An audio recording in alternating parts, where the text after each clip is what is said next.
سورۃ ہود، بسم اللہ الرحمن الرحیم۔ یہ اب جوڑا ہے، اس جوڑے کا دوسرا فرد سورہ ہود۔ یہاں آپ دیکھیں گے کہ برعکس ترتیب ہو جائے گی، 10 رکوعوں میں سے 6 سے زائد انباء الرسل پر مشتمل ہے، اور جس میں سب سے تفصیلی ذکر جو ہے یہ حضرت نوح علیہ السلام کا ہے، اور آخر میں بہت ہی مختصر سا تذکرہ جو ہے حضرت موسیٰ کا ہے۔ باقی جیسے سورہ اعراف میں ایک ایک رکوع ایک ایک رسول کے لیے، وہی ترتیب آپ یہاں دیکھیں گے۔ بسم اللہ الرحمن الرحیم، الف لام را، کتاب محکمت آیاتہ ثم فصلت من لدن حکیم خبیر۔ الف لام را، یہ وہ کتاب ہے جس کی آیات پختہ کی گئی ہیں، مضبوط کی گئی ہیں، پھر ان کی تفصیل کی گئی ہے، انہیں کھولا گیا ہے اس ہستی کی طرف سے جو حکیم اور خبیر ہے، جو کمال حکمت والا اور باخبر ہے۔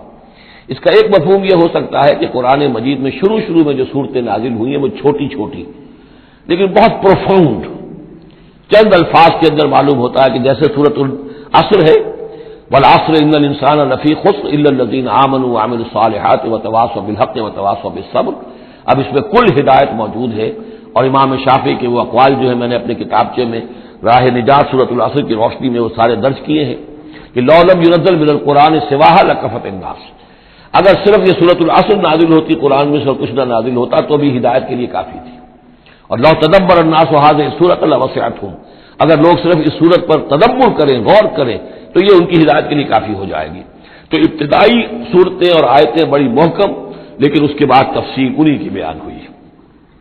اللہ تعبدوا الا اللہ، یہ کتاب کس پیغام کے ساتھ آئی ہے؟ نہ پوجو کسی کو سوائے اللہ کے۔ اننی لکم منہ نذیر و بشیر، یقیناً میں ہوں تمہارے لیے اس کی جانب سے خبردار کرنے والا اور بشارت دینے والا۔ یہ دو الفاظ بار بار آ رہے ہیں، بشیر اور نذیر، نذیر اور بشیر۔ وما نرسل المرسلین الا مبشرین ومنذرین، رسلا مبشرین ومنذرین لئلا یکون للناس علی اللہ حجۃ بعد الرسل وکان اللہ عزیزا حکیما۔ وان استغفروا ربکم، اور یہ کہ اپنے رب سے استغفار کرو، معافی چاہو، ثم توبوا الیہ، اور پھر اس کی جناب میں رجوع کرو، اس کی طرف بڑھو۔ یمتعکم متاعا حسنا، وہ تمہیں ساز و سامان دے گا دنیا کی زندگی میں بھی اچھا فائدہ، الی اجل مسمى، ایک وقت معین تک کے لیے، دنیا میں بھی تمہارے لیے حسنا ہوگا۔ ویؤت کل ذی فضل فضلہ، اور ہر صاحب فضل کو اس کے حصے کا فضل عطا کرے گا۔ یہاں جو ذی فضل سے مراد ہے مستحق فضل، جو بھی فضل کا مستحق ہے اسے اللہ تعالیٰ اس کا فضل عطا کرے گا۔ وَإِن تَوَلَّوْا، اور اگر تم پھر جاؤ گے، فَإِنِّي أَخَافُ عَلَيْكُمْ عَذَابَ يَوْمٍ كَبِيرٍ، تو پھر مجھے اندیشہ ہے کہ تم پر بہت بڑے دن کا ایک عذاب آئے گا۔ إِلَى اللَّهِ مَرْجِعُكُمْ، تمہاری طرف اللہ ہی کی طرف تمہیں لوٹ جانا ہے، وَهُوَ عَلَى كُلِّ شَيْءٍ قَدِيرٌ، اور وہ ہر چیز پر قادر ہے۔ أَلَا إِنَّهُمْ يَصْدُونَ صُدُورَهُمْ لِيَسْتَخْفُوا مِنْهُ، آگاہ ہو جاؤ یہ لوگ اپنے سینوں کو دوہرا کرتے ہیں تاکہ اس سے چھپ سکیں۔ یہ مشکلات القرآن میں سے اس کے بارے میں بہت سے اقوال ہیں۔ ایک رائے جو ہے کہ جو بخاری میں حضرت ابن عباس کا جو قول آیا ہے وہ یہ ہے کہ کچھ اہل ایمان کے اوپر حیا کا اتنا غلبہ تھا، جیسے حضرت عثمان رضی اللہ تعالیٰ عنہ، کہ وہ کبھی غسل بھی کرنا ہوتا تھا، اس وقت بھی عریاں ہونا انہیں پسند نہیں تھا، تو وہ اس طریقے سے جھک جاتے تھے کہ گویا کہ سطر پھر بھی جو ہے وہ چھپا رہے، اور اگر کہیں قضاء حاجت ہے یا کوئی اور، اس وقت بھی وہ پورا سطر کا اہتمام کرتے تھے۔ تو یہ فرمایا جا رہا ہے کہ تم کتنا ہی کر لو، ظاہر بات ہے کہ اللہ تعالیٰ کی نگاہوں پہ تو تم سامنے ہو، لہذا یہ ہے کہ اس میں ایک حد تک جو بھی اللہ تعالیٰ نے سطر کا، حجاب کے جو بھی احکام دیے ان کی پیروی کرو، لیکن کسی بھی معاملے میں غلو کی ضرورت نہیں ہے۔ باقی اور طرح سے بھی اس آیت کی تشریح کی گئی ہے۔ الا انہم یصدون صدورہم لیستخفوا منہ، آگاہ ہو جاؤ وہ اپنے سینوں کو دوہرا کرتے ہیں کہ اس سے چھپ سکیں اللہ سے۔ الا حین یستغشون ثیابہم، آگاہ ہو جاؤ کہ جب وہ اپنے اوپر اپنے کپڑے بھی اوڑھے ہوئے ہوتے ہیں، یہ تو یہ کہ اس وقت تو جو ہے وہ اپنے سینوں کو دوہرا کر رہے ہیں، جب کپڑے لپیٹے ہوتے ہیں، یعلم ما یسرون وما یعلنون، اس وقت بھی اللہ جانتا ہے جو کچھ وہ چھپا رہے ہوتے ہیں اور جو کچھ وہ ظاہر کر رہے ہوتے ہیں۔ انہ علیم بذات الصدور، وہ تو جو کچھ سینوں کے اندر ہے اس کو بھی جانتا ہے۔ وما من دابۃ فی الارض الا علی اللہ رزقها، نہیں ہے کوئی بھی چلنے والی چیز، کوئی حیوان، کوئی چوپایا، کوئی چرند، کوئی پرند زمین پر، جتنے بھی حیوانات ہیں اللہ نے بنائے ہیں، لیکن یہ کہ ان کا رزق اللہ کے ذمے ہے۔ یعنی اللہ تعالیٰ نے جو نظام بنایا اس دنیا کا، اس میں ہر شے کے لیے اس کا رزق فراہم کیا ہے۔ جو جاندار بنایا اس کے لیے جو غذا ہے، جو ضروری چیزیں وہ پہلے سے فراہم کر دی ہے۔ بچے کی پیدائش بعد میں ہوتی ہے اور ماں کی چھاتیوں میں دودھ پہلے پیدا ہو جاتا ہے. تو اللہ تعالیٰ کی طرف سے یہ نظام جو ہے ایسا ہے. یہ دوسری بات ہے کہ لوگوں نے تقسیم دولت کا نظام غلط کر دیا تو کچھ لوگ بھوکے رہ گئے, کچھ ننگے ہو گئے, کچھ نے دولت سمیٹ کر جو ہے اپنے کھتے بھر لیے, انبار لگا لیے. یہ انسانوں کا معاملہ ہے, یہ انہوں نے غلط کام کیا ہے, ورنہ اللہ تعالیٰ نے تو تمام جو بھی جتنی بھی مخلوقات ہیں ان کے لیے کافی اور وافی رزق جو ہے وہ پیدا کیا ہے. وما من دابۃ فی الارض الا علی اللہ رزقها ویعلم مستقرها ومستودعها, اور وہ جانتا ہے اس کے مستقل قیام کی جگہ کو بھی اور جہاں وہ عارضی طور پر سونپا جاتا ہے. یہ مستقر اور مستودع پر گفتگو ہو چکی ہے تفصیل کے ساتھ, 3 اقوال اس کے بارے میں بیان کر چکا ہوں سورہ انعام کے ضمن میں. کل فی کتاب مبین, اور یہ سب کچھ ایک کھلی روشن کتاب کے اندر موجود ہے, وہی کتاب جو علم الہی کی کتاب ہے. وَهُوَ الَّذِي خَلَقَ السَّمَاوَاتِ وَالْأَرْضَ فِي سِتَّةِ أَيَّامٍ, اور وہی ہے کہ جس نے پیدا کیا آسمانوں اور زمین کو 6 دنوں میں. وَكَانَ عَرْشُهُ عَلَى الْمَاءِ, اور اس کا تخت تھا پانی پر. لِيَبْلُوَكُمْ أَيُّكُمْ أَحْسَنُ عَمَلًا, تاکہ تمہیں آزمائے کہ کون ہے تم میں سے اچھے عمل کرنے والا. یعنی یہ تخلیق جو ہے اور انسانی زندگی کا جو یہ حصہ جو اس دنیا میں گزرتا ہے, اس کا جو اصل مقصد ہے وہ ہے امتحان. قلزم ہستی سے تو ابھرا ہے مانند حباب, اس زیاں خانے میں تیرا امتحان ہے زندگی. باقی یہ کہ کان عرشہ علی الماء, اس کا تخت پانی پر تھا, اس کے معنی کیا ہیں؟ میرے نزدیک اب بھی یہ آیات متشابہات میں سے ہے, لیکن ایک انداز ایسا ہے کہ جس سے محسوس ہوتا ہے کہ شاید وہ اس کی طرف اشارہ کیا جا رہا ہو کہ یہ دنیا جب بنی ہے, یہ زمین جب ٹھنڈی ہونے لگی ہے تو ٹھنڈی ہو کر اس کے بخارات نکلے ہیں, اور وہ اس کے گرد جو فضا بنی ہے ایٹماسفیئر, اس کے اندر یہ گیسز گئی ہیں. ان گیسز کے اندر جو ہے ہائیڈروجن اور آکسیجن کے ذریعے سے پھر پانی پیدا ہوا ہے, اور طویل عرصے تک بارشیں ہوتی رہی, طویل عرصے تک, لاکھوں سال یہ کہتے ہیں کہ بارش ہوئی ہے. اور چونکہ جب زمین سکڑی ہے تو کہیں سے وہ اونچی ہو گئی, کہیں سے نیچی ہو گئی. سکڑتی ہے کوئی شے تو اس کے اندر نشیب و فراز پیدا ہو جاتے ہیں. تو بارش جب برسی ہے تو پھر یہ کہ سمندر وجود میں آئے ہیں. ابھی کوئی اور مخلوقات نہیں تھی, صرف یہ کہ اس زمین کے اوپر یا یہ کہ وہ پہاڑ تھے اور یا پانی تھا, بلکہ یہ کہ اکثر و بیشتر پانی ہی پانی تھا. پھر یہ کہ پانی اور جہاں پر مٹی پیدا ہوئی اور دلدلی علاقے بنے, اور دلدلی علاقوں کے اندر پھر وہ کچھ حیات جو ہے اس کی شکلیں پیدا ہوئی, چاہے وہ نباتاتی حیات تھی اور چاہے وہ حیواناتی حیات تھی. تو وہ جو ایک دور ہے جب کہ ابھی مخلوقات, اس زمینی مخلوقات کے اندر ابھی کوئی شے نہیں آئی تھی, کوئی حیوانات نہیں, کوئی سمندر کے کوئی جانور نہیں, کوئی زمین کے اوپر خشکی کے جانور نہیں. تو اس وقت جو ہے گویا کہ اللہ تعالیٰ کا جو تخت حکومت ہے اس زمین کی حد تک وہ پانی کے اوپر تھا. واللہ عالم. وَلَئِن قُلْتَ, اور اگر آپ کہیں گے انکم مبعوثون, کہ تمہیں اٹھا لیا جائے گا من بعد الموت, موت کے بعد, لَيَقُولَنَّ, تو کہیں گے وہ لوگ الذین کفروا, جنہوں نے کفر کیا, ان ھذا الا سحر مبین, نہیں یہ تو کھلا جادو ہے. وَإِذَا أَخَّرْنَا عَنْهُمُ الْعَذَابَ إِلَىٰ أُمَّةٍ مَّعْدُودَةٍ, اور اگر ہم مؤخر کیے رکھیں ان سے اپنے عذاب کو ایک خاص مدت تک کے لیے, معین مدت تک کے لیے, لَيَقُولُنَّ مَا يَحْبِسُهُ, تو وہ کہتے ہیں کس چیز نے روک رکھا ہے, وہ جہاز کہاں نظر انداز ہو گیا, آتا کیوں نہیں؟ محمد بہت سال ہو گئے تمہیں کہتے ہوئے جہاز آئے گا اور وہ عذاب آئے گا, وہ کہاں ہے؟ ما یحبسو, کس سے نے اس کو روکا ہے؟ الا یوم یاتیہم لیس مصروفا عنہم, آگاہ ہو جاؤ جس دن وہ ان پر آئے گا پھر وہ ان کی طرف سے پھیرا نہیں جا سکے گا. وحاق بہم ما کانوا بہ یستہزئون, اور ان کو گھیرے میں لے لیں گی وہ تمام چیزیں جن کا یہ استہزاء اور تمسخر کیا کرتے تھے. وَلَئِنْ أَذَقْنَا الْإِنسَانَ مِنَّا رَحْمَةً, اور اگر ہم مزہ چکھاتے ہیں انسان کو اپنی طرف سے رحمت کا, کوئی خوشی آئی ہے, کوئی دولت ملی ہے, کوئی اور مسرت کی بات ہوئی ہے, ثُمَّ نَزَعْنَا مِنْهُ, پھر جب ہم اس سے وہ چھین لیتے ہیں, لے لیتے ہیں, سلب کر لیتے ہیں, إِنَّهُ لَيَئُوسٌ كَفُورٌ, تو وہ ہو جاتا بالکل مایوس, نہایت ناشکرا, بھول جاتا ہے کبھی اللہ کی نعمت بھی تھی, کبھی اللہ کی نگاہ کرم بھی مجھ پر تھی, ٹھیک ہے آج مجھ پر سختی آ گئی ہے تو سختی نرمی آتی رہتی ہے, اللہ تعالیٰ کی طرف سے ہے, اگر نرمی بھی تھی تو اللہ کی طرف سے, اور سختی بھی آئی ہے تو اللہ کی طرف سے, اس پر شکر چاہیے تھا, اس پر صبر چاہیے. لیکن نہیں, انسان جو ہے لیئوس کفور, انتہائی مایوس اور نہایت ناشکرا, ہم پر تو کبھی اللہ کی کوئی نظر کرم ہوئی نہیں. وَلَئِنْ أَذَقْنَاهُ نَعْمَاءَ بَعْدَ ضَرَّاءَ مَسَّتْهُ, اور اگر ہم مزہ چکھائیں اسے نعمتوں کا اس کے بعد کہ کوئی تکلیف اس کو پہنچی ہوئی تھی, لَيَقُولَنَّ ذَهَبَ السَّيِّئَاتُ عَنِّي, تو وہ کہے گا بس جی میرے دل اندر دور ہو گئے, ساری برائیاں اب تو, ساری مصیبتیں ختم ہو گئیں.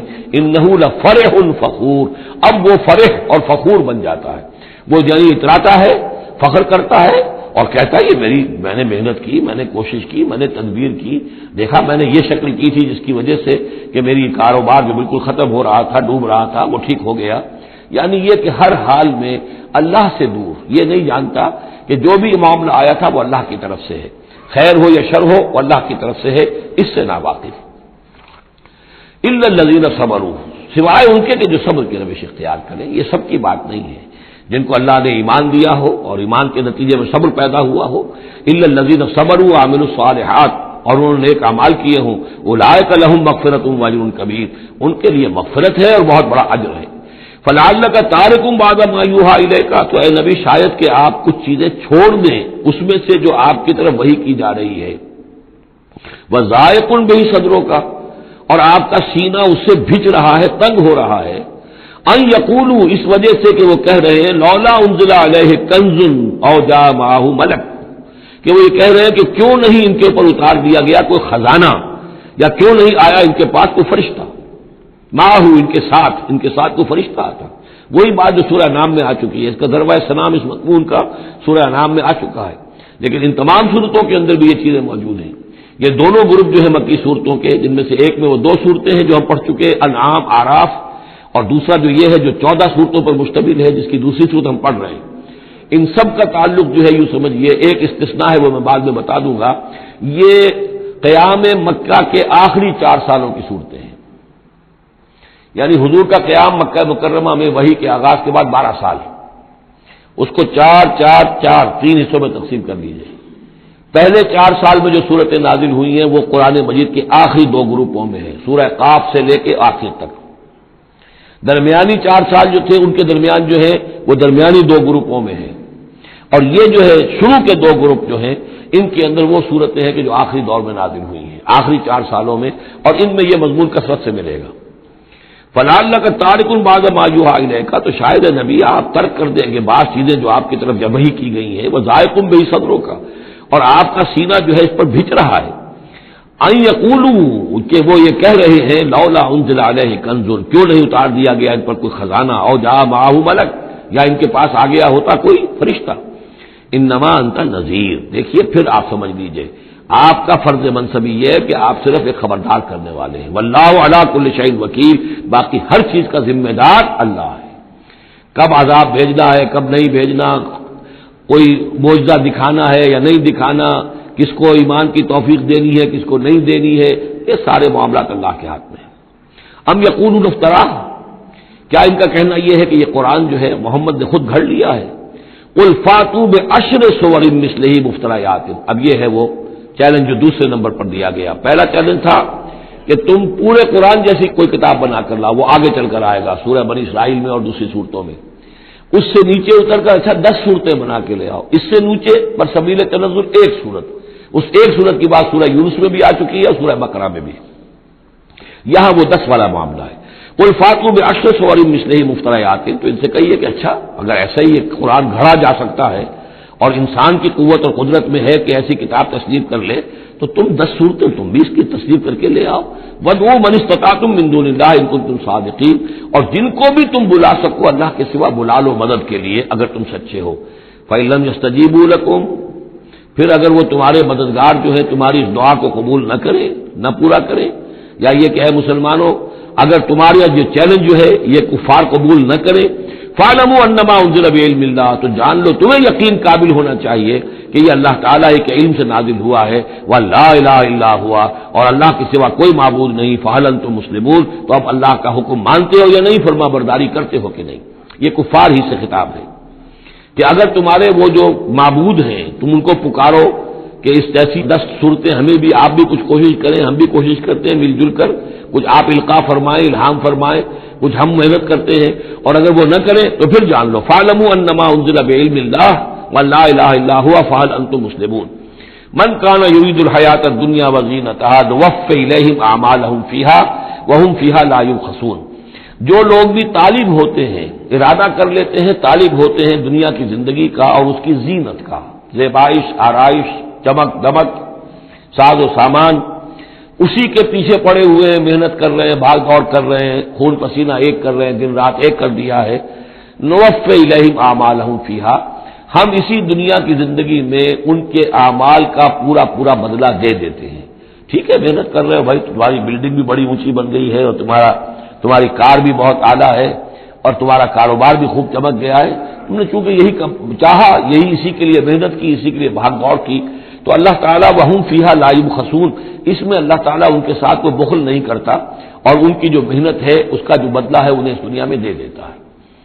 لیکن اولئک الذین لیس لہم فی الآخرۃ الا النار، لیکن پھر یہ وہ لوگ ہیں جن کے لیے آخرت میں کچھ نہیں ہے سوائے آگ کے. ساری محنت بھاگ دوڑ دھوپ یہاں کے لیے تھی، یہاں ہم نے تمہیں دے دیا. اولئک الذین لیس لہم فی الآخرۃ الا النار وحبط ما صنعوا فیہا، اور جو کچھ انہوں نے اس دنیا میں کیا ہوگا وہ تو حبط ہو جائے گا. وباطل ما کانوا یعملون، اور جو کوئی جھوٹی سچی نیکی کی ہوگی اپنے دل کو دھوکہ دینے کے لیے وہ بھی بے بنیاد تھی، اس کی کوئی حیثیت نہیں تھی.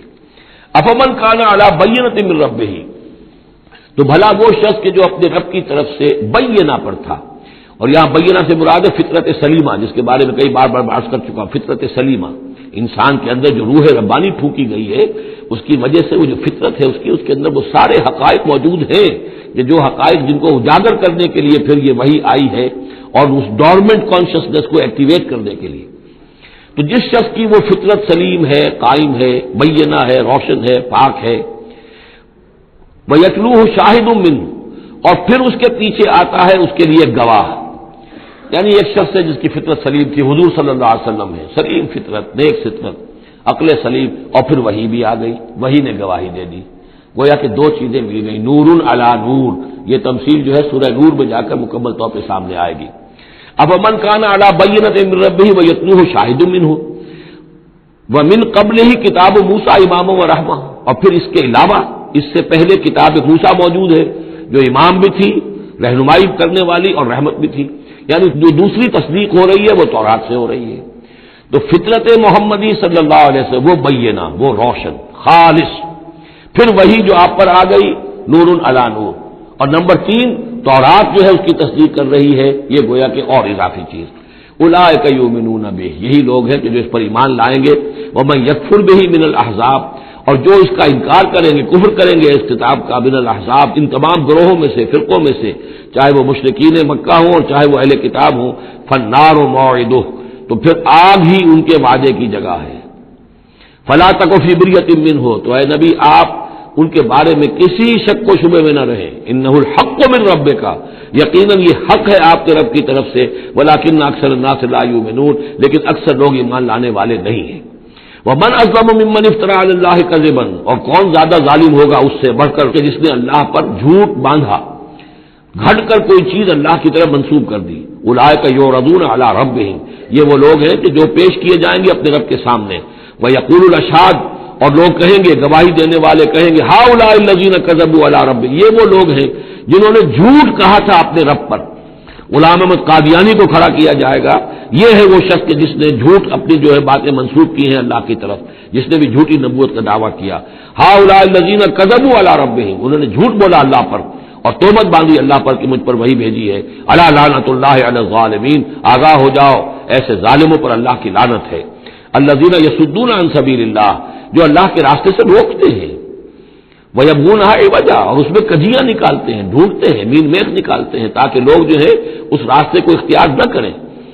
وَهُمْ بِالْآخِرَةِ هُمْ كَافِرُونَ، اور آخرت کے وہ بالکل انکاری ہیں اور منکر ہیں، اور اصل تو ان کی بیماری یہی ہے، آخرت کا انکار ہے، جس کی وجہ سے کہ ان کی عقلوں پر پردے پڑے ہوئے ہیں. آخرت سے جو ان کی بے رغبتی ہے، لا یرجون لقاءنا، جو سورہ یونس میں ہم نے بار بار پڑھا، وہ لوگ کہ جو ہم سے ملاقات کے امیدوار ہی نہیں، یہ ہے اصل میں کہ جو غفلت کی اصل جڑ اور بنیاد ہے.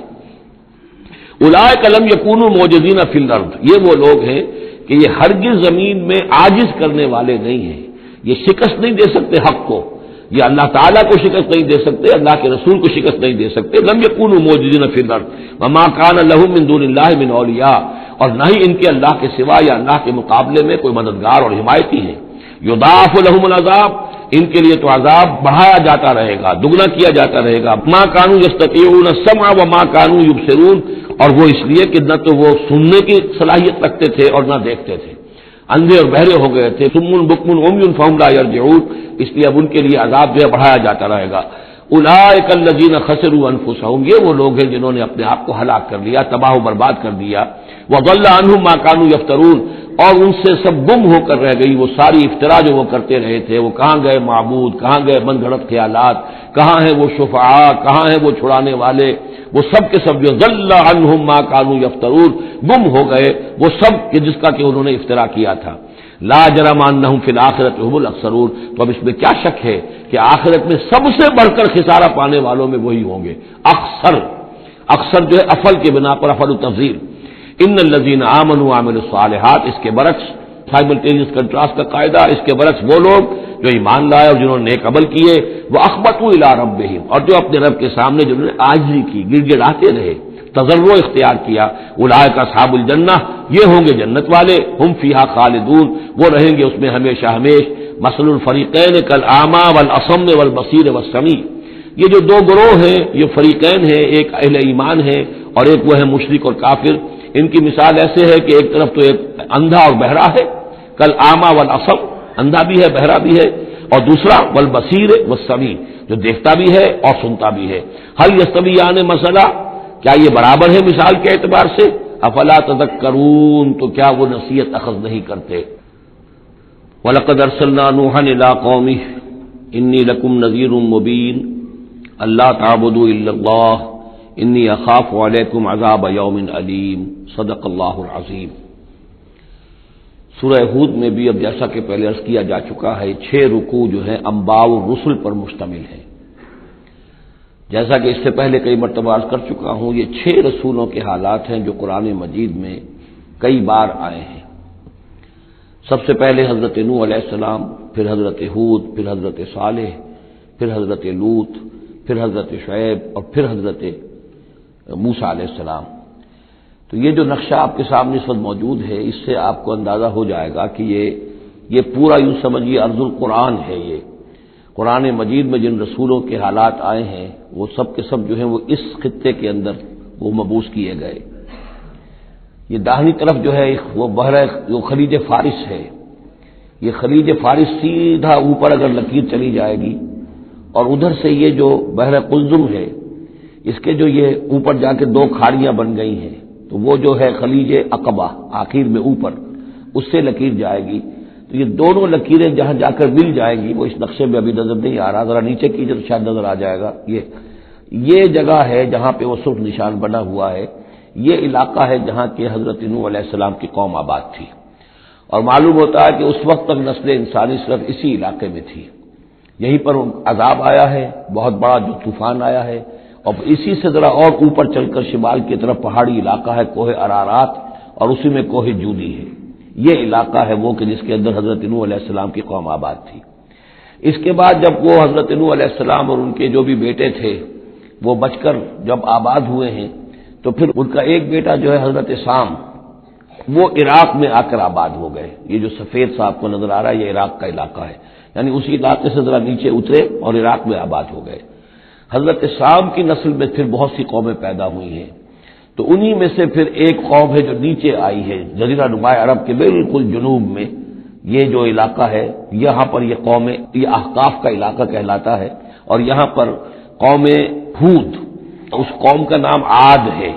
حضرت سام کی نسل ہی میں سے کوئی بہت بڑا سردار اٹھا جس کا نام عاد تھا، اور عاد کی اور سے پھر ایک نسل، ایک قوم شروع ہو گئی، وہ اس علاقے میں آباد تھی۔ اس کے ہاں جب شرک وغیرہ پیدا ہو گئے اور خرابیاں پیدا ہو گئی، تو اللہ تعالیٰ نے بہت سے نبی بھیجے، پھر آخر ایک رسول بھیجا، اور وہ حضرت ہود علیہ السلام ہے۔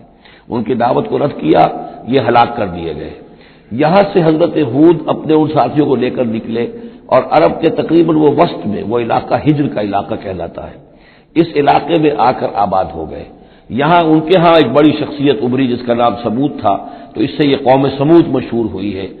انہوں نے میدانوں کے اندر محل بنائے، اور ساتھ ہی یہ ہے کہ جو پہاڑی علاقہ ہے بہت سخت گرینائٹ راکس ہیں، ان کو تراش کر ان کے اندر بھی مکان بنائے، یہ قوم سمود ہے۔ تو قوم نوح، قوم ہود، قوم سمود، یہ تینوں اقوام جو ہیں حضرت ابراہیم علیہ السلام سے پہلے کی ہیں۔ اب پھر لوٹیے عراق کی طرف، عراق ہی میں جو قوم باقی رہی، انہی میں حضرت ابراہیم علیہ السلام کی بعثت ہوئی ہے۔ لیکن حضرت ابراہیم علیہ السلام کے بارے میں یہ انداز جو انباء الرسل کا ہے، وہ قرآن مجید میں کہیں نہیں ہے۔ یہاں پہ آپ دیکھیں گے سورہ ہود میں ان کا تذکرہ آئے گا، لیکن وہ قصص النبیین کے انداز میں تذکرہ آئے گا، انباء الرسل کے انداز میں نہیں آئے گا۔ حضرت ابراہیم یہاں سے اور یہاں سے پھر انہوں نے ہجرت کی عراق سے اور شام چلے گئے، پورا صحرا کراس کر کے شام میں جا کر، اور وہاں سے پھر انہوں نے اپنے بیٹے اسحاق کو آباد کیا، وہ جو سرخ نشان نظر آ رہا ہے آپ کو، یہ فلسطین کا علاقہ ہے۔ ایک بیٹے حضرت اسماعیل علیہ السلام کو یہاں مکے میں لا کر آباد کیا۔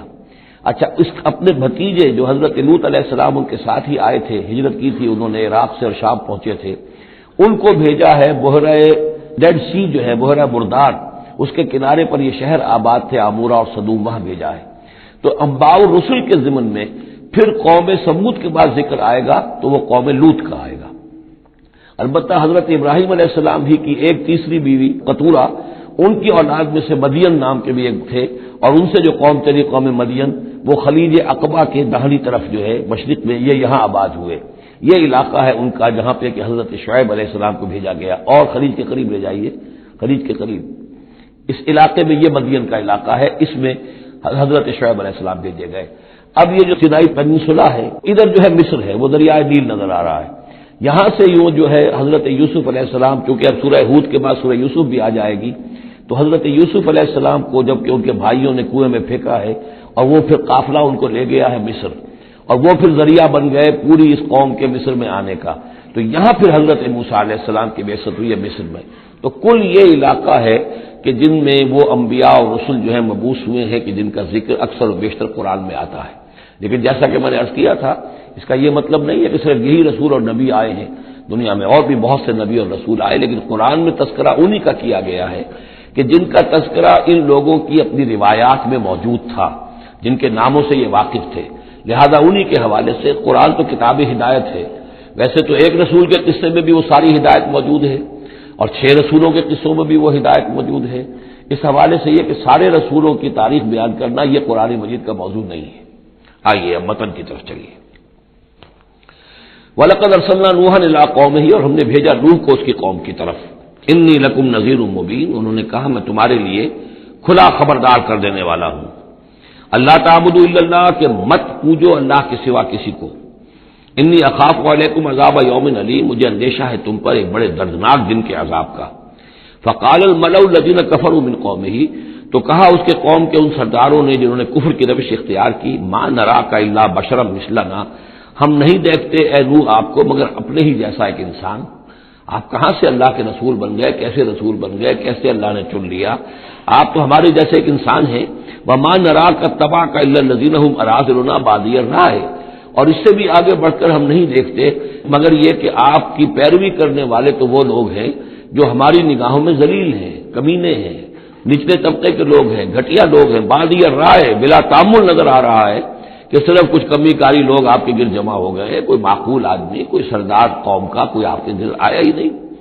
وما نرى لكم علينا من فضل، اور ہمیں کوئی نظر نہیں آتا کہ آپ پر کوئی ہمارے اوپر کوئی فضیلت آپ کو حاصل ہے، آپ کو اور آپ کے ساتھیوں کو، بل نظنکم کاذبین، بلکہ ہمارا گمان تو یہی ہے کہ آپ جھوٹ بول رہے ہیں۔ قال یا قوم ارأیتم ان كنت على بینۃ من ربی، اب یہ ذرا اس صورت کے اندر بار بار یہ الفاظ آئیں گے۔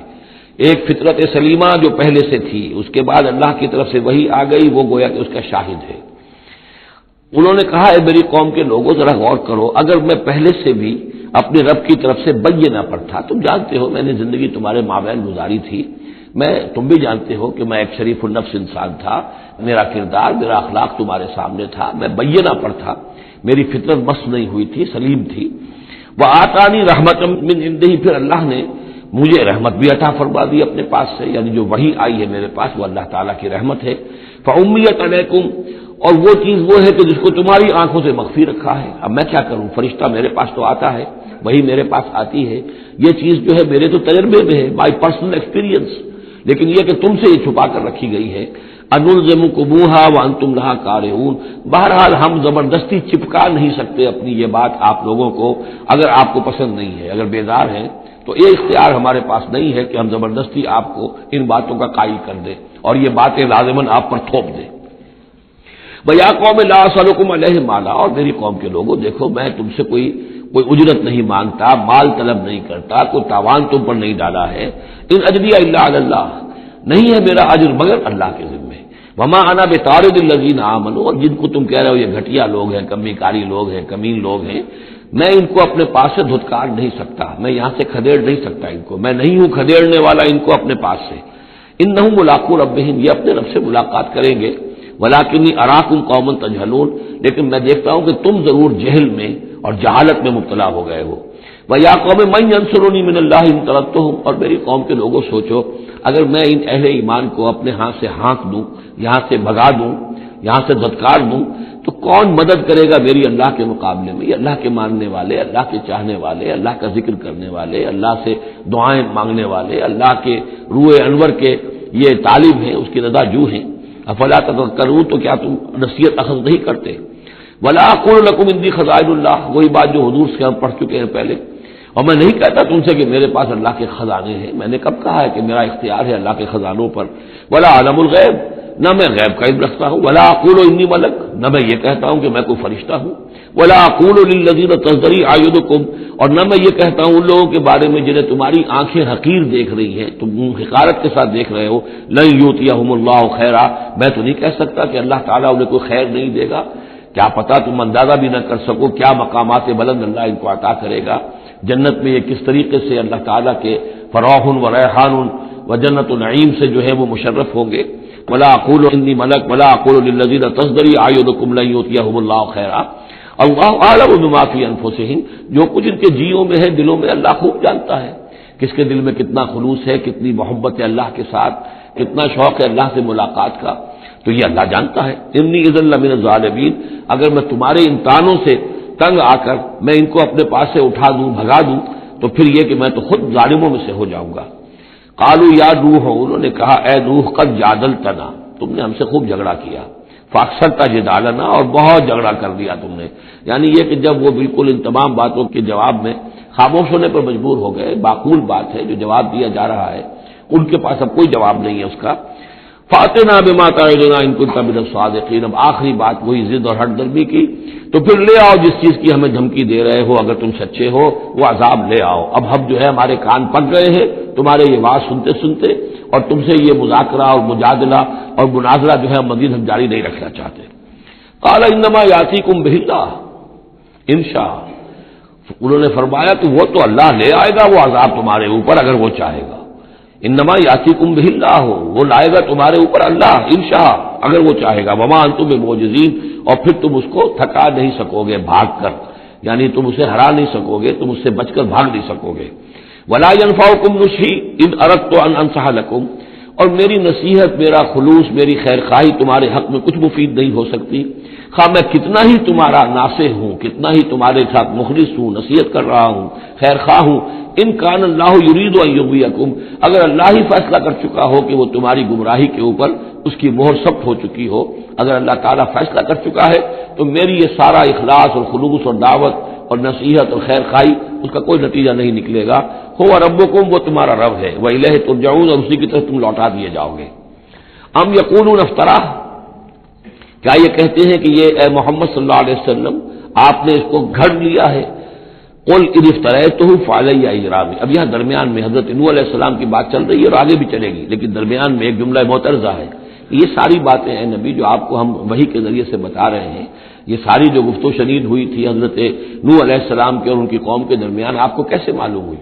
آپ نے گھڑ لی ہے؟ آپ کو کوئی فکشن ہے، کوئی سٹوری ہے، کیا ہے؟ نہیں، یہ تو اللہ تعالیٰ کی طرف سے ہے۔ قل ان افتریتہ، کہہ دیجئے اگر میں نے یہ گھڑی ہوں یہ چیزیں، فعلی اجرامی، تو پھر یہ میرا جرم ہوگا، اس کا وبال مجھ پر آئے گا۔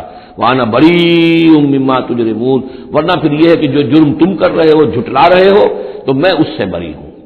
وأوحی الی نوح، اور وحی کر دیا گیا نوح کی جانب، انہ لن یؤمن من قومک الا من قد آمن، اب کوئی اور شخص ایمان نہیں لائے گا تمہاری قوم میں سے سوائے ان کے جو ایمان لا چکے ہیں۔ فلا تبتئس بما كانوا يفعلون، سو اب جو کچھ وہ کر رہے ہیں آپ اس پر افسوس نہ کریں اور غمگین نہ ہوں۔ واصنع الفلک بأعیننا ووحینا، اور اب آپ کشتی تیار کیجئے، کشتی بنائیے ہماری نگاہوں کے سامنے، یعنی ہم دیکھ رہے ہیں اور ہمارے انسٹرکشنز کے مطابق، ووحینا، معلوم ہوتا کہ اللہ تعالیٰ کی طرف سے ہر سٹیپ پر ان کو وحی آ رہی ہے، اور کہ اس طرح کرو، اتنی لمبی بناؤ، ایسی لکڑیاں تیار کرو، بِأَعْيُنِنَا وَوَحْيِنَا، ہماری نگاہوں کے سامنے اور ہماری ہی انسٹرکشنز کے مطابق، وحی کے مطابق. ولا تخاطبنی فی الذین ظلموا، اب دیکھنا جو ظالم ہیں ان کے بارے میں مجھ سے خطاب نہ کرنا، مجھ سے دعا نہ کرنا، مجھ سے بات نہ کرنا کہ فلاں جو ہے یہ میرا عزیز ہے اور فلاں میرا رشتہ دار ہے. اب جو بھی ظالم ہے اس کے بارے میں تمہاری طرف سے کوئی نرم بات نہ آئے. انہم مغرقون، اب یہ سب کے سب غرق کیے جائیں گے. ویصنع الفلک، اب وہ نقشہ دیکھیے آپ چشم تصور سے، خشکی پر بیٹھے ہوئے ہیں اور حضرت نوح علیہ السلام آس پاس سمندر کہیں ہے ہی نہیں اور وہ کشتی بنا رہے ہیں. ویصنع الفلک، اور وہ بنا رہے کشتی.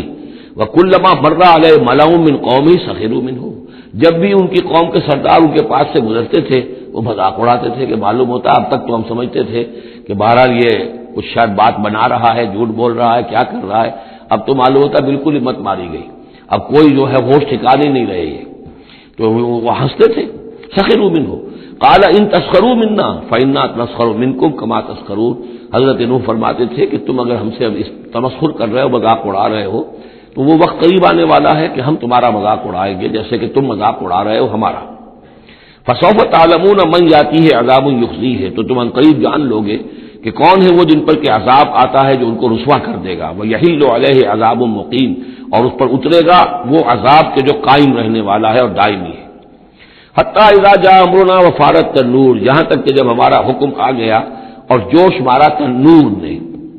اب یہ جو ہے جہاں تک تو اس کا یعنی جیوگرافیکل یا جیولوجیکل جو بھی اس کا پس منظر ہے اس کے ضمن میں ایچ جی ویلز نے جو بات کہی ہے وہ میں آپ کو بتا دینا چاہتا ہوں. اس کا کہنا یہ ہے کہ میڈیٹرینین کا جو اس کی سطح تھی وہ بہت بلند تھی، اور ساحل کے ساتھ ساتھ جو ہے اس کے جو مشرقی ساحل ہے اس کا جو شام کا اور فلسطین کا، تو یہاں پر جو ہے وہ اونچے پہاڑ تھے. جیسے کراچی کے بارے میں بھی کہا جاتا ہے کہ کراچی کے بعض علاقے جو ہیں وہ سطح سمندر سے نیچے ہیں، لیکن ساحل کے ساتھ ساتھ اونچا علاقہ ایسا ہے کہ جو سمندر کو روکے ہوئے ہے. اگر کسی جگہ پر ایسا ہو تو اگر کہیں کوئی ایک سوراخ بھی ہو جائے تو یہ ایسا ہی ہے جیسے کسی بڑے بند میں سوراخ ہو جائے. اگر خدا نہ خواستہ کہیں تربیلا ڈیم میں یا کہیں کوئی اور اس طریقے کی بات ہو جائے تو پھر جو تباہی آئے گی اس کا آپ اندازہ کر لیجئے. تو ان کا کہنا یہ ہے کہ وہ سیلاب جو آیا ہے تو میڈیٹرینین میں وہ جو اس کا ساحلی علاقہ تھا اس میں سے کہیں وہ راستہ نکلا ہے پانی کا اور پھر سمندر آیا ہے، اور وہ سمندر جو ہے پورے مڈل ایسٹ کے علاقے کے اوپر جو ہے اس کے اوپر وہ پانی سمندر کی شکل بن گیا ہے. یہ ہے ان کی تعبیر. اس لیے کہ تاریخی طور پر اور طبقات الارض کا جو علم ہے وہ بتاتا ہے کہ اس پورے علاقے میں ایک بہت بڑے وسیع پیمانے پر فلڈ کے آثار موجود ہیں. وہ آثار جو ہیں وہ ایسے ہیں کہ اس پورے علاقے کے اندر وہ فلڈ آیا تھا، اور اس کی یہ توجیہ ہے جو وہ لوگ کرتے ہیں. بہرحال اس میں تین چیزیں ہوئی ہیں. ایک تو یہ کہ کسی ایک جگہ سے کوئی تنور ہو سکتا ہے کہ کوئی سوراخ جو ہے، جیسے کہ آپ کو معلوم ہے بڑے بڑے جو بند ہیں ان میں بعض اوقات صرف جو چوہوں کے بل ہوتے ہیں ان کی وجہ سے سوراخ ہو جاتے ہیں. نہروں کے کناروں میں جو بند ٹوٹتا ہے نہر کا تو کہیں کوئی چوہوں نے کوئی سوراخ کیا ہوتا ہے، اس میں سے پانی بہنا شروع ہوا اور نہر ٹوٹ گئی. اسی طریقے سے ہو سکتا ہے کہ کسی تنور کے اندر سے پہلی مرتبہ پانی نکلا ہو. پھر یہ کہ زمین کے بھی اللہ تعالیٰ نے جو ہے وہ کھول دیے سوتے اور آسمان سے بھی پانی برسا، تو یہ پانی جو ہے زمین کا اور آسمان کا پھر مل گیا اور اس طریقے سے وہ عظیم جو ہے سیلاب آیا جس سے کہ وہ پوری قوم ہلاک ہو گئی. اور وہ کشتی جو ہے وہ بہت عرصے تک تیرتی رہی اس سمندر کے اوپر، اور پھر ہوتی ہوئی وہ کوہ ارارات میں اس کی جو ایک چوٹی ہے جودی اس پر جا کر ٹک گئی. واللہ عالم. ابھی اس پر مزید ضرورت ہے اصل میں کام کرنے کی. ویسے یہ خبریں بھی ہیں کہ بعض اوقات کوئی کشتی نما چیز دیکھی گئی ہے. یہ علاقہ جو ہے اصل میں کہ جو جہاں پہ ترکی کی سرحد ملتی ہے روس کے ساتھ، ادھر وہ آذربائیجان وغیرہ کا علاقہ ہے، ادھر پھر یہ ترکی ہے، اوپر روس کا علاقہ جو ہے، تو اس میں ادھر سے راستہ جو ہے بہت دشوار گزار ہے، چڑھ نہیں سکتے. روس کی طرف سے راستہ ہے، اس کی چوٹیوں پر بعض پائلٹس نے کہیں دیکھا ہے اور خبر دی ہے کہ کوئی بہت بڑی کشتی قسم کی شے جو ہے وہ کسی چوٹی کے اوپر رکھی ہوئی ہے. اور قرآن مجید چونکہ بار بار کہتا ہے کہ ہم اسے برقرار رکھیں گے، ایک وقت آئے گا کہ وہ لوگوں کے لیے ایک نشانی بن کر ظاہر ہوگی، تو اس سے معلوم ہوتا ہے کہ وہ کشتی اب بھی وہاں پر موجود ہے اور انسان جو ہے اس تک رسائی حاصل کرے گا. حتی اذا جاء امرنا وفارت التنور، جب ہمارا حکم آ پہنچا اور جوش مارا تنور نے، ابل پڑا تنور. قل نحمل فیہا من کل زوجین اثنین، تو ہم نے کہا اے نوح اپنی اس کشتی میں تمام حیوانات کا ایک ایک جوڑا رکھ لو، واہلک، اور اپنے گھر والوں کو بھی، اپنے گھر والے اہل و عیال کو، الا من سبق علیہ القول، سوائے آپ کے اہل و عیال میں سے وہ کہ جن کے بارے میں پہلے حکم گزر چکا ہے. یہ حضرت نوح کے خاندان میں سے ایک ان کی بیوی اور اسی بیوی کا بیٹا یام، 3 بیٹے ان کے ساتھ بچے ہیں جو اہل ایمان تھے، حام، سام اور یافس۔ سام کی اولاد ہے وہ جو نیچے تمام ہمیں ابھی نقشہ دیکھا ہے، حضرت ابراہیم بھی سامی ہے اور یہ قوم عاد بھی سامی، قوم سمود بھی سامی، یہ سیمیٹک ریسز کہلاتی ہیں۔ لیکن یہ کہ حضرت حام کی اولاد اب وہ اس تفصیل میں نہیں جا سکتا، اور حضرت یافس کی اولاد یہ اور دوسرے علاقوں میں جا کر آباد ہو گئے۔ یہ جو نیچے کی طرف اترے ہیں یہ حضرت سام کی نسل ہے۔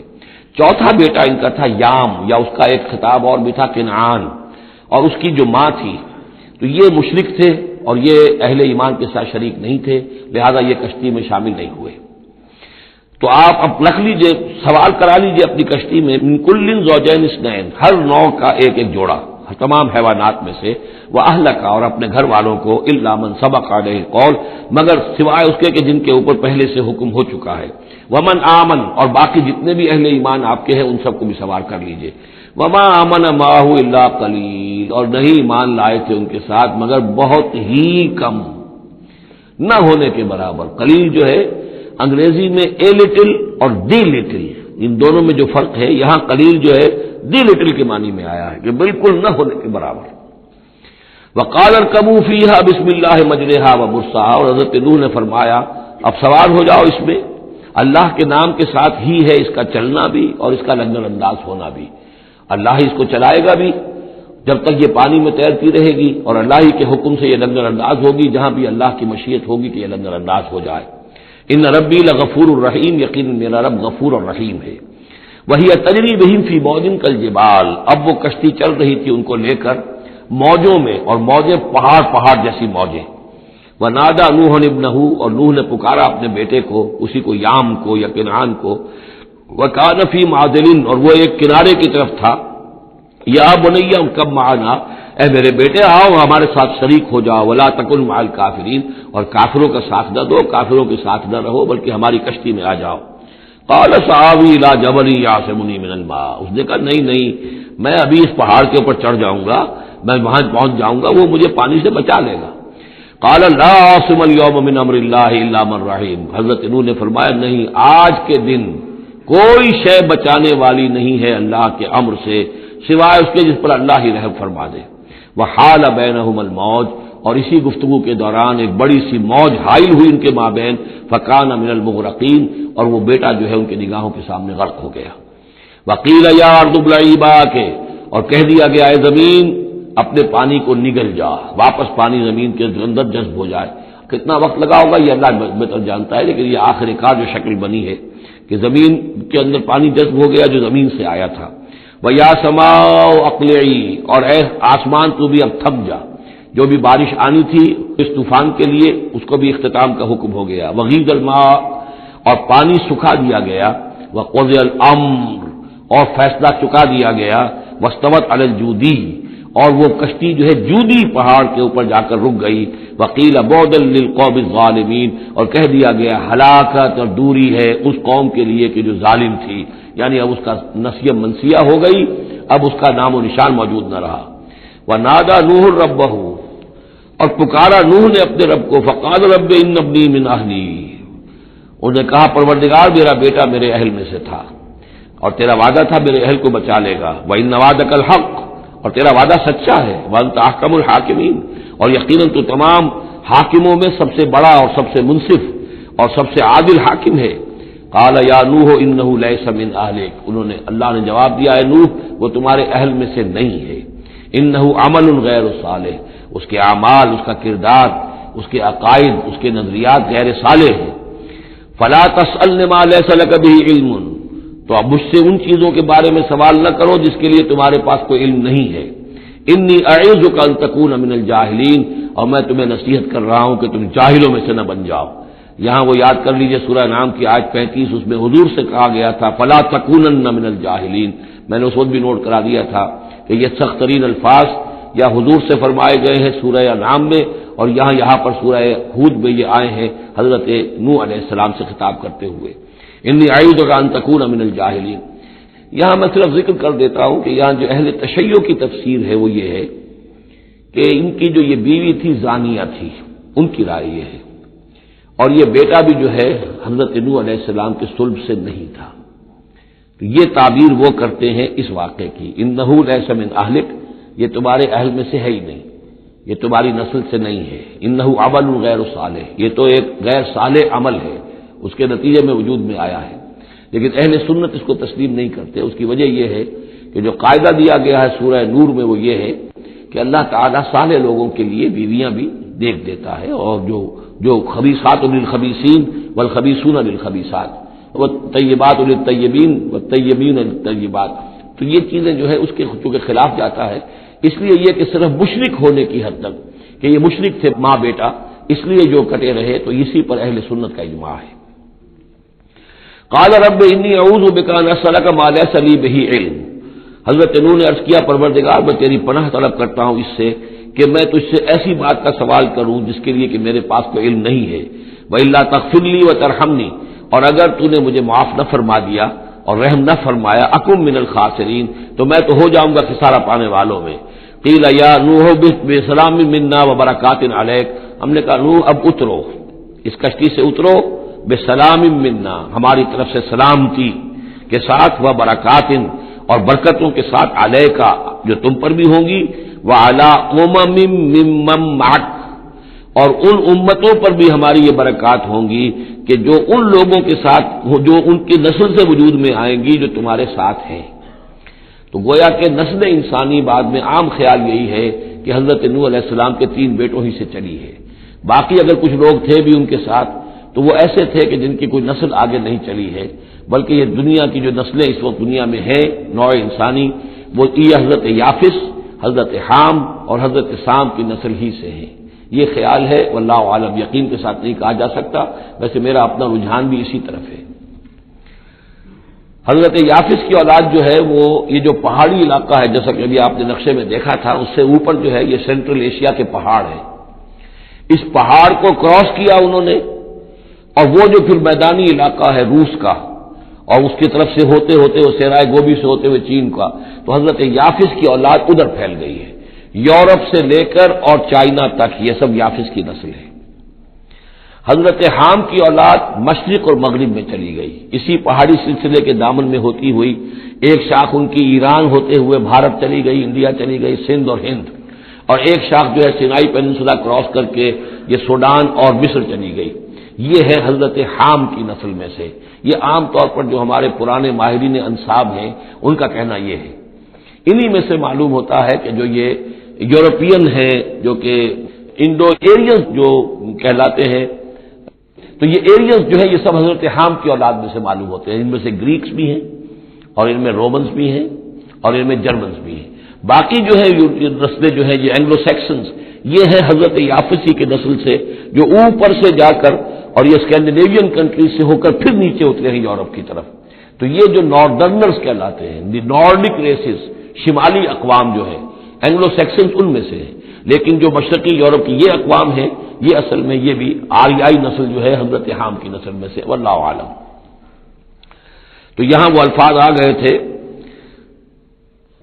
قال یا نوح بسلام منا وبرکات علیک وعلی امم ممن معک، ان امتوں اور قوموں پر بھی سلامتی اور برکات جو ان میں سے ہوں گی جو تمہارے ساتھ ہیں، تمہارے ساتھ جو اس کشتی میں سوار ہیں، وَأُمَمٌ سَنُمَتِّعُهُمْ، اور کچھ اور قومیں بھی ہوں گی، فرقے ہوں گے جنہیں ہم کچھ سامان دیں گے دنیا کا، ثُمَّ يَمَسُّهُم مِّنَّا عَذَابٌ أَلِيمٌ، اور پھر ان کے اوپر ہماری طرف سے ایک بڑا زبردست عذاب آئے گا، جیسے کہ پھر قوم ہود پر اور قوم صالح پر آیا ہے۔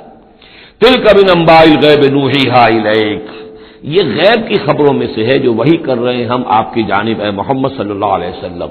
وما كنت تعلمها انت ولا قومك، اور نہیں جانتے تھے آپ ان کو، نہ آپ نہ آپ کی قوم ان سے واقف تھی، من قبل هذا، اس سے پہلے، فاصبر، تو اے نبی صبر کیجئے، ان العاقبۃ للمتقین، یقیناً آخری انجام جو ہے وہ بھلا ہوگا اہل تقوی ہی کا۔ وَإِلَىٰ عَادٍ أَخَاهُمْ هُودًا، یہ سام کی نسل کی ایک شاخ جو نیچے اتری ہے اور یہ پہنچ گئی ہے جزیرہ نما عرب کے تقریباً جو ساؤدرن ڈیزرٹ ہے جو آج کا، اس کے اندر۔ اور عاد کی قوم کی طرف ہم نے بھیجا اخاہم ہود، ان کے بھائی ہود کو، قال یا قوم اعبدوا اللہ ما لکم من الہ غیرہ ان انتم الا مفترون، انہوں نے کہا میری قوم کے لوگوں تمہارا کوئی الہ اللہ کے سوا نہیں ہے اور یہ باقی تم نے نام گھڑ لیے ہیں، کوئی اور معبود نہیں ہے، کسی کی حقیقت نہیں ہے۔ یا قوم لا اسألکم علیہ اجرا، اور میری قوم کے لوگوں میں تم سے کوئی اجر کا طالب نہیں ہوں، ان اجری الا علی الذی فطرنی، نہیں ہے میرا اجر مگر اسی کے ذمہ جس نے مجھے پیدا فرمایا، افلا تعقلون، تو کیا تم عقل سے کام نہیں لیتے؟ وَيَا قَوْمِ اسْتَغْفِرُوا رَبَّكُمْ، اور میری قوم کے لوگوں اللہ سے استغفار کرو، اپنے گناہوں کی معافی چاہو، توبہ کرو، اس شرک کو اور بت پرستی کو چھوڑو، ثُمَّ تُوبُوا إِلَيْهِ، پھر اس کی جناب میں رجوع کرو، يُرْسِلِ السَّمَاءَ عَلَيْكُمْ مِدْرَارًا، وہ آسمان سے تم پر چھاجوں پانی برسائے گا، وَيَزِدْكُمْ قُوَّةً إِلَىٰ قُوَّتِكُمْ، اور تمہاری جو قوت اس نے عطا کی ہوئی ہے اس میں اور قوت کا اضافہ فرمائے گا، وَلَا تَتَوَلَّوْا مُجْرِمِينَ، لیکن یہ کہ روگردانی نہ کرو مجرموں کی طرح اور مجرم بن کر۔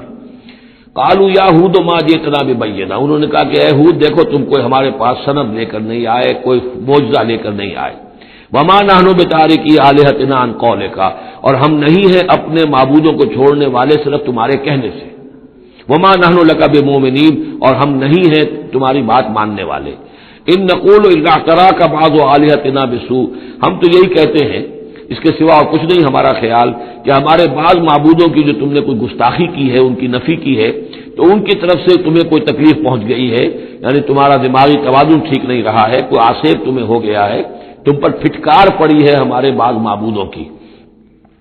قال انی اشہد اللہ واشہدوا، حضرت ہود نے فرمایا دیکھو میں اللہ کو گواہ کر کے کہہ رہا ہوں اور تم بھی گواہ رہو، انی بریء مما تشرکون، کہ جن کو تم شریک ٹھہرا رہے ہو میں ان سے بری ہوں، بیزار ہوں، میرا ان سے کوئی تعلق نہیں۔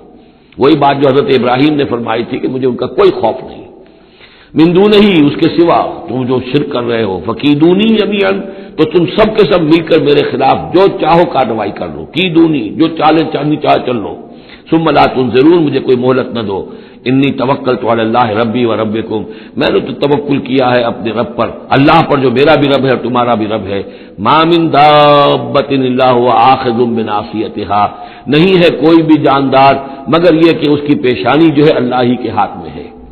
وہ دعا جو میں نے آپ کو سنائی تھی اس میں حضور کے الفاظ بھی یہ ہیں، وناصیتی بیدک، اللہم انی عبدک وابن عبدک وابن امتک فی قبضتک ناصیتی بیدک ماض فی حکمک عدل فی قضاؤک، ہوا آخذ بناصیتها، ہر جاندار کی پیشانی اللہ کے ہاتھ میں، یعنی اس کی قسمت، اس کی تقدیر، اسے کیا ملنا ہے، اس کے ساتھ کیا ہونا، یہ سب اللہ کے ہاتھ میں ہے۔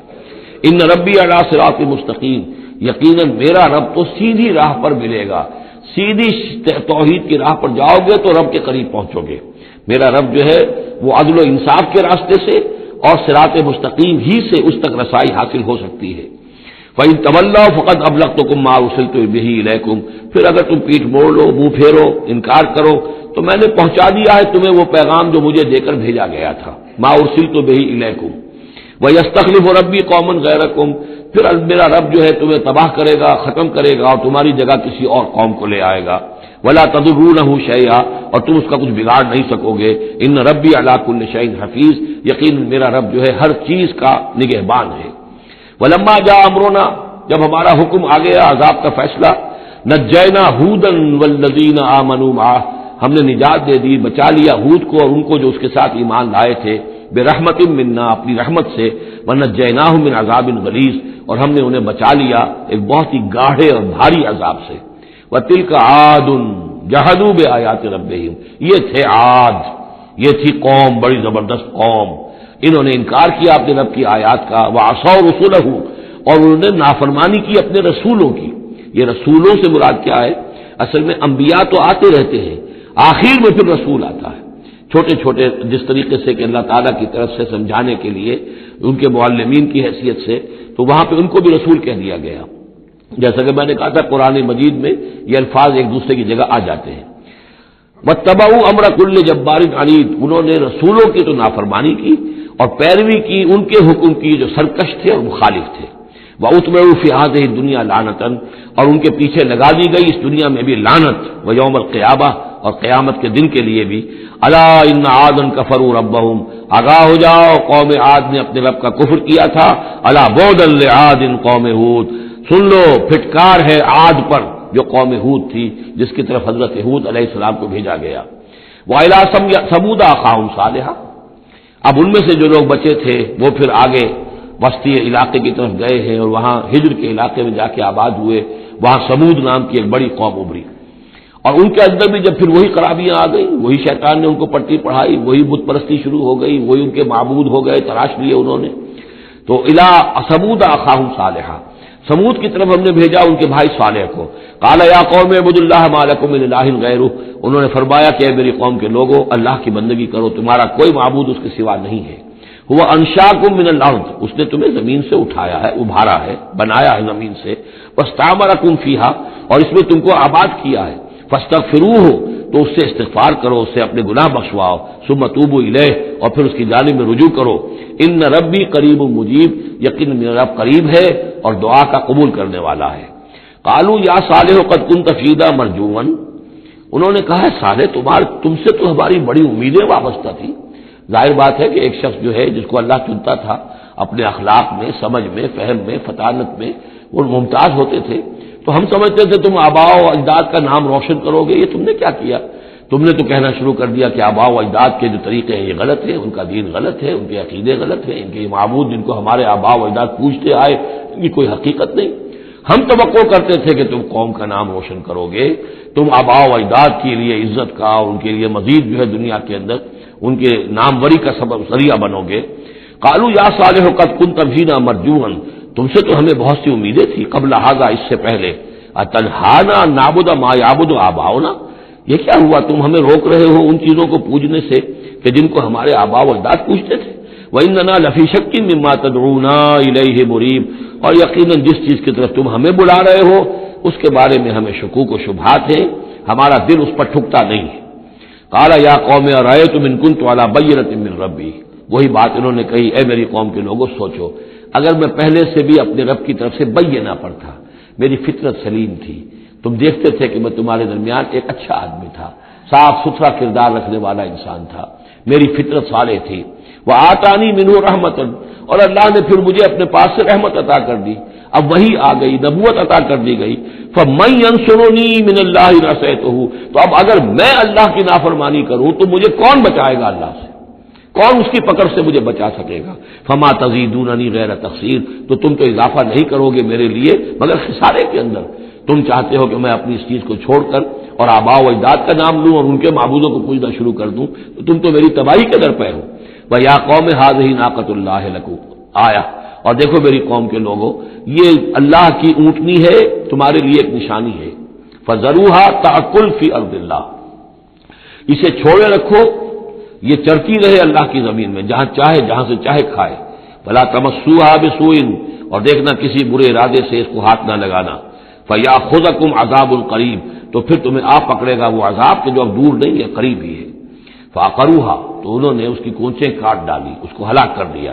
فَقَالَ تَمَتَّعُوا فِي دَارِكُمْ ثَلَاثَةَ أَيَّامٍ, حضرت صالح نے فرمایا کہ اچھا ٹھیک ہے اب تم اپنے گھروں کے اندر جو بھی کھانا پینا ہے رچنا بسنا ہے تین دن تک رہ لو اور بس لو. ذَلِكَ وَعْدٌ غَيْرُ مَكْذُوبٍ, یہ وہ وعدہ ہے کہ جو جھوٹا ثابت نہیں ہوگا. فَلَمَّا جَاءَ أَمْرُنَا, تو جب ہمارا وہ فیصلہ آ گیا, ہماری بات آ گئی, ہمارا حکم پہنچ گیا. نجینا صالحا والذین آمنوا معه, ہم نے نجات دی صالح کو بھی اور ان لوگوں کو جو ان کے ساتھ ایمان لائے تھے, برحمت منا, اپنی خاص رحمت سے. ومن خزي يومئذ, اور اس دن کی رسوائی سے ہم نے انہیں بچا لیا. ان ربک هو القوی العزیز, یقیناً آپ کا پروردگار زور والا ہے, زبردست ہے. واخذ الذین ظلموا الصیحۃ, اور ان ظالموں کو, مشرکوں کو, کافروں کو پکڑ لیا ایک ہولناک آواز نے, ایک چنگھاڑ آئی. فاصبحوا فی دیارہم جاثمین, تو وہ اپنے گھروں کے اندر اوندھے پڑے رہ گئے. کأن لم یغنوا فیہا, ایسے ہو گئے جیسے کبھی یہاں آباد تھے ہی نہیں, کبھی یہاں کوئی رہتا تھا ہی نہیں. الا ان ثمود کفروا ربہم, آگاہ ہو جاؤ سمود نے اپنے رب کا کفر کیا. الا بعدا لثمود, آگاہ ہو جاؤ پھٹکار ہے سمود پر. وَلَقَدْ جَاءَتْ رُسُلُنَا إِبْرَاهِيمَ بِالْبُشْرَىٰ, اب یہاں حضرت ابراہیم کا ذکر آ رہا ہے. میں نے کہا تھا کہ 3 رسول پری ابراہمک, نوح, ہود, صالح. 3 رسول کو ہم کہہ سکتے ہیں پوسٹ ابراہمک, اگرچہ ان میں سے ایک جو ہے وہ ہم عصر ہیں, حضرت لوط, حضرت ابراہیم علیہ السلام ہی کے بھتیجے ہیں، انہی پر ایمان لائے تھے، ان کے ساتھ ہی انہوں نے ہجرت کی تھی۔ پھر ان کے بعد شعیب، وہ بھی حضرت ابراہیم کی نسل سے ہیں۔ پھر جو بھی بنی اسرائیل تھے ان میں موسیٰ بھیجے گئے، وہ بھی حضرت ابراہیم کی نسل سے ہیں۔ آخری رسول محمد صلی اللہ علیہ وسلم وہ بھی ابراہیم کی نسل سے ہیں۔ لیکن یہ کہ ان میں سے تین کا ذکر کرنے کے بعد اب ابراہیم کا ذکر ہو رہا ہے یہاں سورہ انعام میں۔ وہاں جو پہلا جوڑا تھا حضرت ابراہیم کا ذکر جو ہے وہ اس انباء الرسل میں سے بالکل نکال کر لے گئے تھے، اور وہ قصص النبیین کے انداز میں سورہ انعام میں آ گیا تھا۔ یہاں اس جوڑے میں فرق یہ ہے کہ حضرت ابراہیم کا ذکر بھی یہاں شامل کر دیا گیا، لیکن فرق وہی ہے، یہ وہ انباء الرسل کا نہیں، حضرت نوح، حضرت ہود، حضرت صالح، حضرت لوط، حضرت شعیب کے انداز میں ذکر نہیں ہے، بلکہ ایک انداز ہے کہ حضرت لوط علیہ السلام جن شہروں کی طرف بھیجے گئے تھے اور اس کی وہاں پہ بسنے والوں نے ان کی بات ماننے سے انکار کیا، تو جو عذاب الہی لے کر جو فرشتے آئے تھے جنہیں بھیجا گیا تھا، وہ پہلے آئے حضرت ابراہیم کے ہاں، اور وہاں حضرت اسحاق کی ولادت کی انہوں نے خوشخبری دی حضرت سارہ کو۔ بس یہ ایک واقعہ بیان کیا درمیان میں، ورنہ اصل مسئلہ جو ہے وہ حضرت لوط کا شروع ہوگا۔ انباء الرسل کے اعتبار سے جو معاملہ ہے وہ حضرت لوط کا واقعہ ہے۔ وَلَقَدْ جَاءَتْ رُسُلُنَا إِبْرَاهِيمَ بِالْبُشْرَىٰ، اور ہمارے فرشتادے، ہمارے ایلچی فرشتے ہمارے بھیجے ہوئے آئے ابراہیم کے پاس بشارت دینے کے لیے۔ قالوا سلاما، انہوں نے آ کر کہا سلام۔ قال سلام، حضرت ابراہیم نے بھی سلام کا جواب سلام سے دیا۔ فما لبث ان جاء بعجل حنیذ، تو پھر ذرا بھی دیر نہ کی، فوراً گئے اور ایک تلا ہوا بچڑا ان کی ضیافت کے لیے لا کر سامنے رکھ دیا۔ فلما رأى أيديهم لا تصل إليه، تو جب انہوں نے دیکھا کہ ان کا تو ہاتھ آگے بڑھ ہی نہیں رہا، اس بچڑے کا گوشت کھانے کے لیے آمادہ ہی نہیں ہے، نکرہم، تو اب وہ کچھ کھٹکے دل میں کہ یہ ہیں کون۔ اس زمانے میں رواج یہ ہوتا تھا کہ دشمن جب آتے تھے کسی کو قتل کرنے کے لیے تو اس کا نمک نہیں چکھتے تھے، نمک خوار ہو جائیں گے تو پھر کیسے قتل کریں گے۔ تو ایک تو اندیشہ یہ ہوا کہ یہ کسی برے ارادے سے آئے ہیں جو میری یہ ضیافت قبول نہیں کر رہے۔ نکرہم وأوجس منہم خیفہ، اور ان کے دل میں، حضرت ابراہیم کے دل میں ان کی طرف سے ایک خوف پیدا ہو گیا۔ قالوا لا تخف، انہوں نے کہا نہیں آپ ڈریے نہیں، انا ارسلنا الی قوم لوط، اصل میں تو اللہ کے ہم فرشتے ہیں، بھیجے گئے ہیں قوم لوط کی طرف۔ اب وہ آخری فیصلہ اس کا جو ہے وہ ہمیں چکانا ہے۔ وامرأتہ قائمۃ فضحکت، ادھر کہیں حضرت سارہ بھی پیچھے کہیں کھڑی ہوئی ہوں گی پردے کے پیچھے، وہ اس پر ہنس پڑی۔ مطلب یہ کہ حضرت ابراہیم کی جو حالت انہوں نے دیکھی کہ میرا شوہر خوفزدہ ہو گیا تھا، تو اس کے اوپر کچھ ان کا معاملہ ہوا، فضحکت، وہ ہنسی۔ فبشرناها باسحاق، تو ہم نے انہیں بشارت دی اسحاق کی، یعنی فرشتوں نے ان کو بشارت دی اسحاق کی۔ حضرت اسماعیل کی ولادت ہو چکی ہے، لیکن حضرت اسماعیل کو تو حضرت ابراہیم جا کر چھوڑ آئے ہیں اور وہ تو مکے میں آباد ہے۔ حضرت سارہ کی اولاد ہوئی نہیں تھی، اصل جو خاندانی بیوی تھی ان کی وہ تو حضرت سارہ تھی۔ حضرت ہاجرہ جو ہیں وہ تو بادشاہ مصر نے ان کی خدمت میں ان کو پیش کیا تھا، اسی لیے ان کو لونڈی بھی کہہ دیتے ہیں، یہ حالانکہ وہ شہزادی تھی، وہ بادشاہ کے ہاں شاہی خاندان کی خاتون تھی ہاجرہ سلام علیہا، لیکن یہ کہ یہ یہودی کہتے ہیں کہ وہ تو لونڈی تھی، کنیز تھی۔ تو چونکہ اولاد نہیں ہوئی تھی حضرت سارہ کے ہاں، تو حضرت سارہ ہی نے کہہ کر پھر حضرت ابراہیم سے کہا تھا کہ آپ تعلق قائم کریں ہاجرہ سے، شاید اللہ تعالیٰ آپ کو ہاجرہ سے اولاد دے دے۔ لیکن جب وہ اولاد ہو گئی حضرت اسماعیل، تو پھر وہ جو عورت کی ایک فطرت ہے اور مزاج ہے، تو ان کے لیے کھلنے لگی یہ بات کہ مجھے اللہ نے اولاد نہیں دی۔ اب ظاہر بات ہے کہ حضرت ابراہیم کی توجہ زیادہ ہو گئی ہوگی حضرت ہاجرہ کی طرف، اپنے بیٹے کی طرف، تو پھر وہ ذریعہ بن گیا کہ انہوں نے کہا کہ انہیں چھوڑ کر آؤ، اور اللہ کے حکم سے حضرت ابراہیم نے حضرت ہاجرہ کو اور حضرت اسماعیل کو وہاں بیت اللہ کے پاس، یا بیت اللہ جہاں بعد میں تعمیر ہونا تھا اس کی صرف بنیادیں اس وقت تھیں لیکن کوئی نشان اور نہیں تھا، وہاں چھوڑ دیا۔ اب یہاں جو ہے اولاد ہو رہی ہے، ان کی بشارت دی جا رہی ہے۔ تو حضرت اسحاق چھوٹے ہیں حضرت اسماعیل سے۔ فضحکت فبشرناها باسحاق ومن وراء اسحاق یعقوب، اور یہ بھی کہا کہ پھر اسحاق کے بعد اسحاق کے ہاں ایک بیٹا ہوگا یعقوب، وہ بہت ہی ہمارے ہاں اس کا درجہ بہت بلند ہوگا، یعنی بیٹے کی بشارت پھر پوتے کی بشارت۔ قالت یا ویلتا آلد وانا عجوز وہذا بالی شیخا، انہوں نے کہا ہائے میری خرابی، کہ اب میں جنوں گی جبکہ میں ہو چکی ہوں نہایت بوڑھی، اور میرا یہ شیخ جو ہے، میرا یہ جو شوہر ہے یہ بھی شیخ ہے، یہ بھی ضعیف ہے، بوڑھا ہو چکا ہے۔ ان ھذا لشیء عجیب، یہ تو بڑی عجیب بات جو آپ بتا رہے ہیں، یہ خوشخبری مجھے دے رہے ہیں اس بڑھاپے کی عمر میں کہ میرے یہاں بیٹا ہوگا۔ قالوا اتعجبین من امر اللہ، ان فرشتوں نے کہا کہ کیا آپ تعجب کرتی ہیں اللہ کے معاملے میں، اللہ کا فیصلہ ہے۔ اللہ جیسے چاہے پیدا کرے، ہم اللہ کی طرف سے خوشخبری دے رہے ہیں، اپنی طرف سے نہیں دے رہے۔ رحمت اللہ وبرکاتہ علیکم اہل البیت، اے نبی کے گھر والوں تم پر اللہ کی رحمت ہو، اس کی برکتیں ہوں۔ اب یہاں اہل البیت کو سمجھ لیجیے کس کے لیے ہے؟ حضرت سارہ کے لیے ہے۔ اہل بیت رسول ازواج مطہرات ہیں، ان کی ایکسٹینشن ہے جو حضور نے کہا ہے اللہم ہؤلاء اہل بیتی، اے اللہ یہ بھی میرے اہل بیت ہیں۔ حضرت فاطمہ، حضرت علی، حضرت حسن، حضرت حسین، وہ بھی اہل بیت میں، یہ ایکسٹینشن ہے۔ اہل بیت اصلاً نبی کی بیوی، یہاں پر کس کے لیے آ رہا؟ حضرت سارہ کے لیے۔ گھر والے ہم کہتے بھی ہیں، گھر والے کون ہوتے ہیں؟ گھر والی تو بیوی ہوتی ہے۔ قالوا اتعجبین من امر اللہ رحمت اللہ وبرکاتہ علیکم اہل البیت انہ حمید مجید، یقیناً اللہ حمید ہے اور مجید ہے، بہت بزرگ ہے، بڑائیوں والا ہے، اور اپنی ذات میں ستودہ صفات ہے۔ فلما ذهب عن ابراہیم الروع، جب ابراہیم کا خوف جاتا رہا، وجاءت البشریٰ، اور یہ بشارت پہنچ گئی، ان کے لیے خوشی کی بات تھی کہ اب سارہ کے ہاں بھی اللہ تعالیٰ بیٹا عطا کرے گا۔ یجادلنا فی قوم لوط، اب اس نے جھگڑنا شروع کر دیا ہم سے قوم لوط کے بارے میں۔ یہ مجادلہ جو ہے یہ تورات میں بڑی تفصیل سے آیا ہے کہ دیکھو تم جو جا رہے ہو، اگر اس شہر کے اندر، ان بستیوں کے اندر 50 آدمی بھی راست باز ہوں گے تو کیا کرو گے؟ کیا پھر بھی ہلاک کر دو گے؟ فرشتوں نے کہا نہیں، اگر 50 آدمی وہاں ہوئے، اگر راست باز ہوئے تو ہم ہلاک نہیں کریں گے۔ اچھا دیکھو، میری کوئی حیثیت نہیں ہے، میں بہت ناچیز ہوں، لیکن میں پھر جرأت کرتا ہوں، میں اللہ سے عرض کرتا ہوں کہ اچھا ہو سکتا ہے 40 ہوں وہاں پر، تو پھر اچھا 40 بھی ہوئے تو پھر ہم ان کو بھی پھر چھوڑ دیں گے، بستیوں کے اوپر عذاب نہیں آئے گا۔ ہوتے ہوتے 5 پہ آ گئے، جس پہ کہ آخر میں کہا گیا کہ اے ابراہیم چھوڑو اب اس بات کو، اب یہ تمہارے رب کا فیصلہ آ چکا۔ وہاں ایک بھی نہیں ہے، تم 5 کی بات کر رہے ہو۔ وہاں تو سوائے حضرت لوط علیہ السلام کے خود اور ان کی 2 بیٹیوں کے اور کوئی بھی نہیں تھا کہ جو ان شہروں میں سے بچا ہو۔ تو یجادلنا فی قوم لوط، اب وہ قوم لوط کے بارے میں ہم سے جھگڑنے لگے، یعنی چونکہ وہ حلیم الطبع تھے، طبیعت میں نرمی تھی، وہی جو حضور کی طبیعت میں بھی تھی، حضرت ابوبکر کی طبیعت میں بھی تھی، اس وجہ سے انہوں نے کہا کہ عذاب سے بچنے کی کوئی شکل ہو سکے۔ ان ابراہیم لحلیم اواہ منیب، 3 الفاظ جمع کر دیے گئے۔ یقیناً ابراہیم بہت ہی حلیم بھی تھا، بہت ہی نرم دل تھا، اور بہت ہی اللہ کی جناب میں رجوع کرنے والا تھا۔ یا ابراہیم عارض عن ھذا، تو اب کہا گیا ان سے کہ ابراہیم اب چھوڑیے، اب اس بات سے آپ ذرا قطع تعلق کیجئے۔ انہ قد جاء امر ربک، یہ تو اب آپ کے رب کا فیصلہ آ چکا ہے۔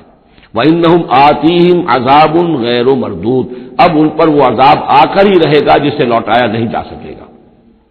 وَلَمَّا جَاءَتْ رُسُلُنَا لُوطًا سِیءَ بِهِمْ وَضَاقَ بِهِمْ ذَرْعًا، تو جب آئے ہمارے یہ فرشتادے بھیجے ہوئے، ہمارے یہ پیغامبر، یہ فرشتے لوط کے پاس، سِیءَ بِهِمْ، کہ وہاں پر یہ بھیجے گئے تھے بہت خوبصورت لڑکوں کی شکل میں، اور ان کے ہاں جو تھا معاملہ، آپ کو معلوم ہے کہ جو عبرت پرستی ان کے ہاں تھی اور جو سوڈمی تھی، تو یہ لڑکے خوبصورت آ گئے تو اس قوم کے لیے، تو ان کے لیے جشن ہو گیا کہ ہمارے لیے شکار آ گئے ہیں بہت اچھے، لوط کے ہاں بڑے عمدہ شکار پہنچے ہیں، لہذا وہ سب غول کے غول اب آ رہے ہیں، حضرت لوط علیہ السلام کے گھر پر چڑھائی کر رہے ہیں۔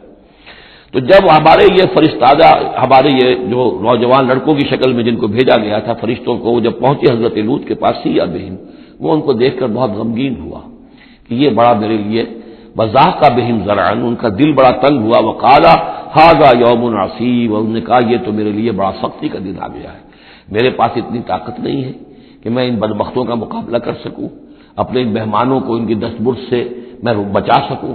اور وہ لوگ جو ہے جانتے تھے جس قسم کی خبیث ان کی تباہی ہو چکی تھی کہ وہ کسی اپیل اور کسی دلیل سے باز آنے والے نہیں ہیں، تو اس سے ان کے دل کے اندر جو ہے وہ ایک عجیب کیفیت پیدا ہوئی۔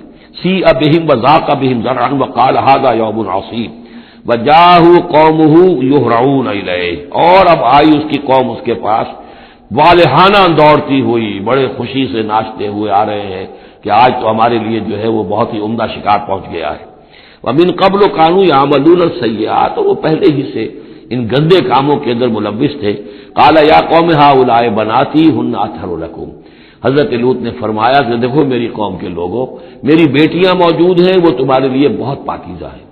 اس کے 2 معنی کیے گئے، ایک تو یہ کہ بیٹیوں سے مراد ہے کہ جو تمہاری بیویاں ہیں وہ میری بیٹیوں کے مانند ہیں۔ نبی جو ہوتا ہے وہ گویا کہ قوم کے لیے والد کی جگہ ہے، جیسے کہ قرآن مجید میں وازواجہ امہاتہم، حضور کی تمام ازواج جو ہیں وہ پوری امت کے لیے ماؤں کے درجے میں ہیں، تو گویا کہ میری بیٹیاں ہیں، اللہ نے تمہارے لیے ان کو پیدا کیا ہے، تمہارے لیے جوڑا بنایا ہے، وہ پاک جو ہے تمہارے لیے راستہ اپنی شہوت کی کہ تقاضے کو پورا کرنے کے لیے صحیح راستہ اس کو چھوڑ کر، اور یہ بھی ہو سکتا ہے کہ انہوں نے اپنی بیٹیوں ہی کو پیش کیا ہو کہ تمہیں اگر کرنا ہی ہے تو نکاح کر لو، میں اپنی بیٹیاں تمہیں نکاح میں دینے کو تیار ہوں، لیکن میرے جو یہ مہمان ہیں ان کے بارے میں مجھے رسوا نہ کرو۔ قال یا قوم ہؤلاء بناتی ہن اطہر لکم فاتقوا اللہ ولا تخزون فی ضیفی، تو اللہ کا خوف کرو اور دیکھو مجھے میرے مہمانوں کے معاملے میں رسوا مت کرو۔ الیس منکم رجل رشید، کیا تم میں کوئی ایک آدمی بھی شریف اور کوئی ایک آدمی بھی نیک چلن نہیں رہا؟ یعنی کوئی تو تم میں سے ایسا نکل آتا جو میرا ساتھ دیتا، جو میری ہاں میں ہاں ملاتا، تم میں تو معلوم ہوتا کہ کوئی ایک شخص بھی شریف النفس باقی نہیں رہا۔ قالوا لقد علمت ما لنا فی بناتک من حق، انہوں نے کہا کہ اے لوط تمہیں خوب معلوم ہے تمہاری بیٹیوں پر ہمارا کوئی حق نہیں ہے۔ اس سے معلوم ہوتا ہے وہ دوسری ہی بات ہی زیادہ راجے ہے۔ وَإِنَّكَ لَتَعْلَمُ مَا نُرِيدُ، اور تم خوب جانتے ہو جو ہم چاہتے ہیں، یعنی باتیں مت بناؤ، ہماری توجہ جو ہے ادھر ادھر لے جانے کی کوشش نہ کرو، تم جانتے ہو ہم جو چاہتے ہیں، جس کے لیے ہم حاضر ہوئے ہیں، جس کے لیے ہم پہنچے ہیں۔ قَالَ لَوْ أَنَّ لِي بِكُمْ قُوَّةً، انہوں نے کہا کاش کہ میرے پاس تمہارے مقابلے کے لیے کوئی طاقت ہوتی، او آوی الی رکن شدید، یا میں کوئی قلعہ ایسا ہوتا جس میں مضبوط میں جا کر پناہ لے لیتا اور تم سے اپنے آپ کو اور اپنے مہمانوں کو بچا لیتا۔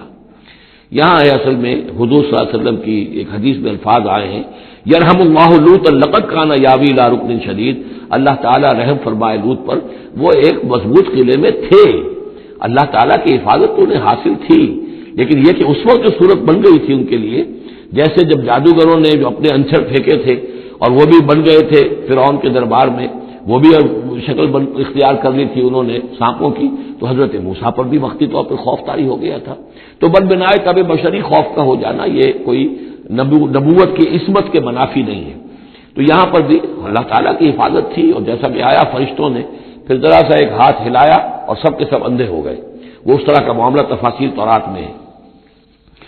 قال لو ان لي بكم، لیکن جو حسرت کی کیفیت تھی اور جس طرح ضیق میں ان کی جان اس وقت آئی تھی، اس کا تصور کیجئے، کاش کہ میرے پاس تمہارے مقابلے کے لیے طاقت ہوتی، او آوی الی رکن شدید، یا کوئی ایسا ہوتا مضبوط مستحکم قلعہ جس میں جا کر میں پناہ لے لیتا۔ قالوا یا لوط انا رسول ربک، ان فرشتوں نے کہا ہے لوط گھبرائے نہیں، ہم آپ کے رب کے پیغامبر ہیں، بھیجے ہوئے ہیں، لن یصلوا الیک، یہ آپ تک پہنچ نہیں پائیں گے، آپ کو کوئی گردن نہیں پہنچا سکیں گے، آپ بالکل اطمینان رکھیں۔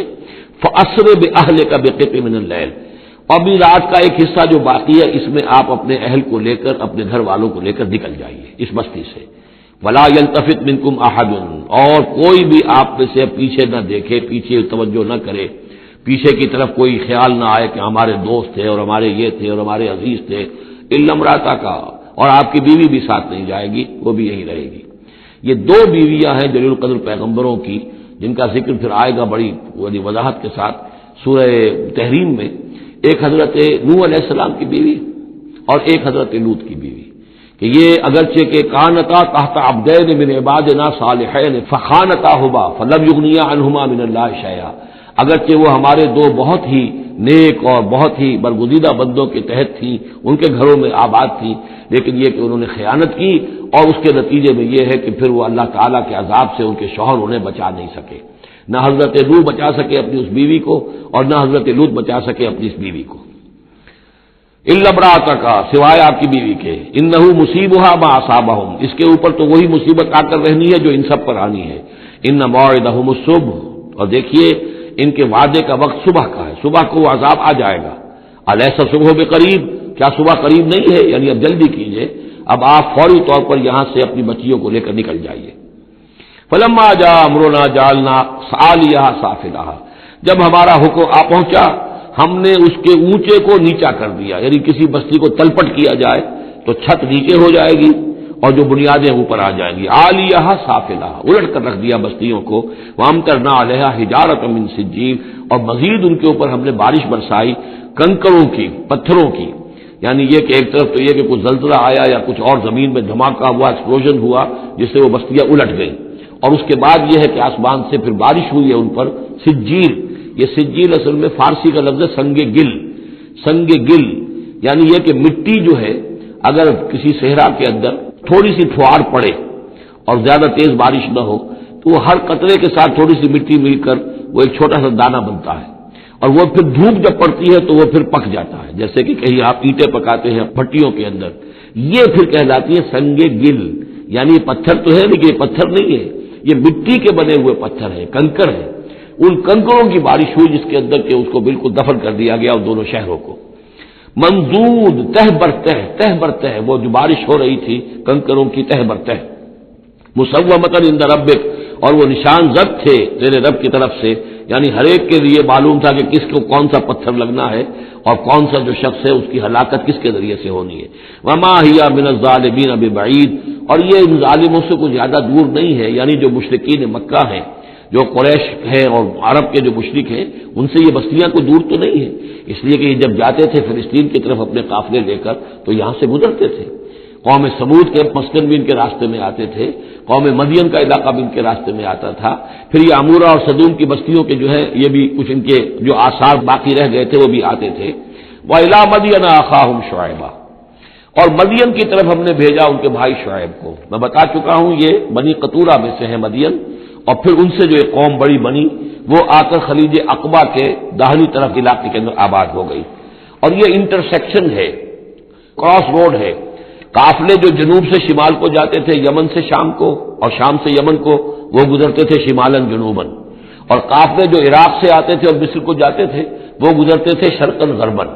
اس طریقے سے یہ جو ہے انٹرسیکشن تھا ان قافلوں کا، تو یہاں بڑی خوشحالی ہوئی، کاروبار چمکے ان کے، لیکن اس قوم کے اندر پھر وہ خرابیاں آئیں جو ہم پڑھ چکے ہیں سورہ اعراف میں، کم تولنا، کم ناپنا، راہزنی کرنا، جھوٹ بولنا، دھوکہ دینا، یعنی شرک کے علاوہ۔ وَإِلَىٰ مَدْيَنَ أَخَاهُمْ شُعَيْبًا، اور مدین کی طرف ہم نے بھیجا ان کے بھائی شعیب کو۔ قَالَ يَا قَوْمِ اعْبُدُوا اللَّهَ مَا لَكُم مِّنْ إِلَٰهٍ غَيْرُهُ، انہوں نے بھی یہی کہا کہ اے میری قوم کے لوگوں، اللہ کی بندگی کرو، تمہارا کوئی الہ نہیں ہے اس کے سوا۔ وَلَا تَنقُصُوا الْمِكْيَالَ وَالْمِيزَانَ، اور نہ کم رکھو پیمانوں کو اور نہ ہی میزان تول کو۔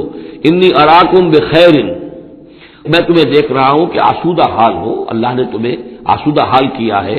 انی اخاف علیکم عذاب یوم محیط، لیکن اگر تم اپنی ان غلط بدعمالیوں سے باز نہ آئے تو مجھے اندیشہ ہے کہ تم پر ایک ایسے دن کا عذاب آ جائے گا جو تمہیں گھیر لے گا۔ وَيَا قَوْمِ أَوْفُوا الْمِكْيَالَ وَالْمِيزَانَ بِالْقِسْطِ، اور میری قوم کے لوگوں پیمانہ اور تول جو ہے عدل اور انصاف کے ساتھ پورا پورا دیا کرو۔ وَلَا تَبْخَسُوا النَّاسَ أَشْيَاءَهُمْ، اور مت کم کیا کرو، گھٹایا کرو لوگوں کے لیے ان کے سامان۔ وَلَا تَعْثَوْا فِي الْأَرْضِ مُفْسِدِينَ، اور نہ ہی زمین میں فساد مچاتے پھرو۔ بقیت اللہ خیر لکم، جو بھی اللہ کی طرف سے بچت ہو جائے، صحیح صحیح تولو، صحیح صحیح ناپو، پھر جو بچ جائے تو گویا کہ وہ اللہ تعالیٰ کی طرف سے تمہیں ایک نفع ہے جو اللہ نے دیا ہے، تو جو بھی صحیح تجارت کرتے ہوئے بچت ہو جائے، نفع ہو جائے، وہ بقیت اللہ ہے۔ بقیت اللہ خیر لکم ان کنتم مؤمنین، اگر تم مومن ہو، اگر مانتے ہو میری بات کو، ماننے والے ہو تو وہ تمہارے لیے بہتر ہے۔ وما انا علیکم بحفیظ، لیکن میں تمہارے اوپر کوئی نگران اور نگہبان نہیں ہوں، میں ٹھیکیدار نہیں ہوں، میرا کوئی زور تم پر نہیں چل رہا، میں تمہیں سمجھا رہا ہوں اور نیکی کی تلقین کر رہا ہوں۔ قالوا یا شعیب وصلاتک تأمرک ان نترک ما یعبد آباؤنا، انہوں نے کہا اے شعیب، کیا تمہاری نماز تمہیں اس بات کا حکم دیتی ہے کہ ہم چھوڑ دیں ان کو کہ جن کو پوجتے تھے ہمارے آباء و اجداد؟ اگرچہ حضرت شعیب کی گفتگو میں تذکرہ نہیں ہے، لیکن یہ کہ وہ کامن مرض جو ہے، مشترک مرض، بیماری، وہ تو موجود تھا، یعنی وہ شرک۔ او ان نفعل فی اموالنا ما نشاء، یا یہ تمہاری نماز جو ہے تمہیں روکتی ہے، حکم دیتی ہے اس بات کا کہ ہم اپنے مال میں جو چاہے نہ کر سکیں۔ ہمارا مال ہے، یہ جو آج بھی دنیا میں تصور ہے، سیکریڈ رائٹ آف اونرشپ، میرا مال ہے، میں جو چاہوں کروں، اسی سے پھر وہ ساری خرابیاں پیدا ہوتی ہیں۔ مال آپ کا ہے، اللہ کی امانت ہے، آپ کے پاس ہے، مالک اللہ ہے، لیکن اس میں اللہ کے حکم کے مطابق تصرف کرنا ہے۔ یہاں کوئی سیکریڈ رائٹ آف اونرشپ نہیں ہے۔ یو آر ٹرسٹیز، یہ امانت چند روزہ جس دماست، در حقیقت مالک ہے ہر شے خداست، یہ تو چند دن کی ایک امانت ہے جو ہمارے پاس جو ہے، ورنہ حقیقت میں تو مالک حقیقی ہر شے کا اللہ ہے۔ تو جب انسان مالک اپنے آپ کو سمجھتا ہے فی اموالنا، تو پھر ما نشاء، جو ہم چاہیں گے کریں گے، اور نفعل فی اموالنا ما نشاء، تو تم ہمیں روکنا چاہتے ہو اس چیز سے۔ تمہاری نماز اور دینداری جو ہے اس نے تمہیں یہی سکھایا ہے کہ ایک تو ہمارے معبودوں سے ہمیں برگشتہ کرو، اور دوسرے یہ کہ ہمیں یہ کہو یہ کرو یہ نہ کرو، ہمارے مال ہیں، ہم جیسے چاہیں گے اس کے اندر معاملہ کریں گے۔ انک لانت الحلیم الرشید، ہاں ایک ہی تم ہی تو رہ گئے ہو کہ جو بہت نیک ہو، باوقار ہو، باقی تم ہم پر تنقیدیں کر رہے ہو، ہمیں کہہ رہے ہو کہ ہم غلط کام کر رہے ہیں۔